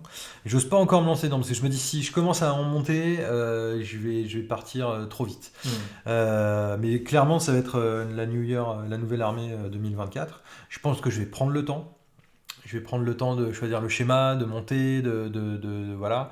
A priori, tu me diras si je me trompe, mais il y a une nouvelle version d'AOS qui serait prévue pour 2024. J'en sais pas plus que vous. Après, maintenant, on sait que les éditions ont généralement un rythme de vie qui visionne les 3 heures. 3 heures moins de quart. 3 heures moins de quart, ça dépend les jeux. Non, 3 ans. Et donc voilà, ça va faire 3 ans que l'édition précédente est sortie. Il y a quand même, à Noël, on a eu un calendrier de l'Avent où il y a pas mal d'Age of Sigmar qui pointent du côté des rumeurs, qui concordent les rumeurs qui parlaient de Skaven versus Stormcast. Donc oui, je pense que Age of Sigmar va pas tarder à pointer le bout de son nez, quoi. En gros, j'aimerais bien... Si ça sort, en général, ça sort en milieu d'année, j'aimerais bien avoir genre 500 points de pain pour avoir une bonne base de... Qu'on fasse ce qu'on a fait avec la V10, mais voilà, avec la V4. Exactement. Ouais. Ça, vraiment, j'aimerais bien. Prêt à affronter mes Stormcast. Toujours. Et même si nous sommes frères, quelque part, frères de l'ordre. Oui, c'est vrai. Mais, et puis j'aimerais bien... je pense que je vais mettre un point final à mes gobelins avec le gros Papatroll. Sauf s'il nous sort des squeaks volants. Bon, alors là, je ne réponds plus de rien, mais on ne sait jamais. Ça avait été un peu teasé, non, avec Underworld, il y a un squeak volant. Il y a un petit squeak volant. Là, tu dis, bon, peut-être qu'il y en a qui sont plus gros et qui vivent dans des grottes. Faut jamais dire jamais. Mais j'aime bien à ce moment-là. J'aime bien quand tu as une armée à 95% terminée, puis de temps en temps, ils te sortent un truc qui te fait c'est le plaisir. Que je vais rajouter ça, quoi. Donc j'aimerais bien... voilà, finir le gros Papa Troll. J'aimerais bien, éventuellement, si je suis cap et si je suis déter, terminer une Pile of Shame. Alors peut-être pas les deux parce que ce serait trop de Necron ou d'Iron Warriors. Pour me dire, ok, là c'est bon, je peux passer à autre chose pendant un certain temps parce que j'y reviendrai évidemment. Mais voilà, puis après, de toute façon, Games Workshop, ils sont capables de nous sortir des dingueries comme ça qui sortent de nulle part. Donc, depuis la Kill Team Nightlord, je ne réponds plus de rien. Incroyable. Mais voilà, je pense que 2024, ça va être un peu plus, peut-être un peu plus AOS en termes de hobby peinture, ouais. en tout cas. Et surtout, moi j'ai envie de continuer à faire des games en V10 parce que clairement, c'est plus on joue, plus on connaît son armée, plus on a l'habitude de la jouer, moins c'est frustrant et plus on prend de plaisir. Donc rester sur la lancée de cette V10, voilà. Écoute, de très belles résolutions et je te souhaite le meilleur pour cette année. Et Merci. D'ailleurs, au-delà du hobby, pas que dans le hobby, même si, parce que pour le hobby, je peux y faire un petit peu quelque chose, pour le reste, peut-être un peu moins. On va se laisser sur ces belles paroles, mais avant de terminer, je voulais savoir où est-ce qu'on pouvait te retrouver si éventuellement on voulait suivre ton travail, que ce soit sur les réseaux ou ailleurs. Eh bien, si vous voulez regarder de plus près les Iron Warriors, Gobelins et Necron dont nous avons parlé, il faut aller sur Instagram @papagoul. Parce que voilà. Papa et Ghoul, donc. Papa et Ghoul, Papa Ghoul. Il me semble qu'il y a un underscore à la fin, mais bon, ça se trouve facilement. Et si vous voulez suivre les aventures de mon autre projet de cœur, qui est l'art et les illustrations inspirées par la pop culture, la science-fiction et la fantasy, ça se passe sur GeekArt, geek_art sur Instagram ou sur Twitter. Et vous pouvez vous abonner, vous verrez à la newsletter dans laquelle je partage des artistes et illustrateurs qui sont inspirés par les mondes de l'imaginaire. Et puis finalement, c'est vraiment deux univers. Pour moi, c'est deux projets qui se répondent l'un l'autre. Et d'ailleurs, il y a souvent du Warhammer ou du Donjons et Dragons dans cette newsletter. Non, mais moi j'adore, je vais pas m'en plaindre.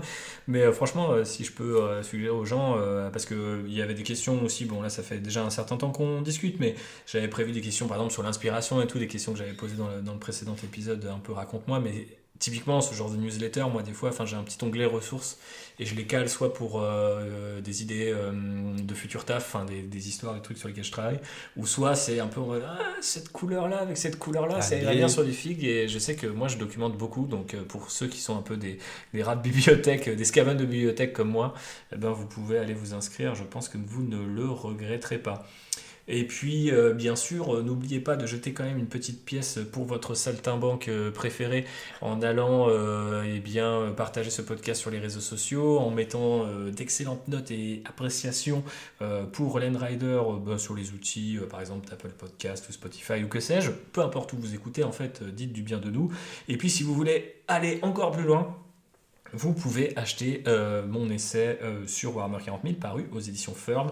À la rentrée l'année dernière, mais là peut-être que vous avez des petites étrennes de Noël qui traînent et plutôt que de les dépenser chez Games Workshop, vous feriez bien de les dépenser chez un éditeur qui fait du bon travail et un auteur que je trouve particulièrement pertinent, notamment à l'oral, mais aussi à l'écrit, je vous le promets. En tout cas, Thomas, merci de t'être prêté à l'exercice pour ce deuxième épisode 3 ans après celui qui avait inauguré la série, mais j'espère qu'on se retrouve avec d'autres gens tout au long de 2024 pour faire rencontrer d'autres hobbyistes, d'autres wargamers, d'autres parcours, et puis on va reprendre bientôt aussi les épisodes on va dire un peu plus classiques. J'ai quelques idées là comme ça qui dorment pour bien commencer le début de l'année, donc voilà, tenez-vous prêts, et puis excellente année de la part du Landrider.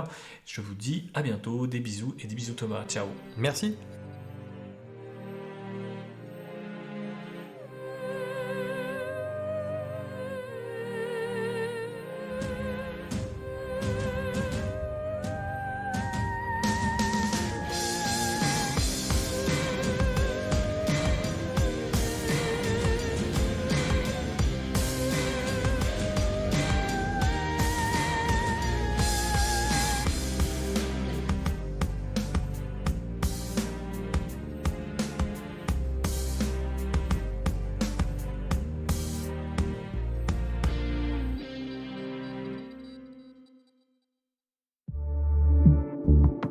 Bonus Trax.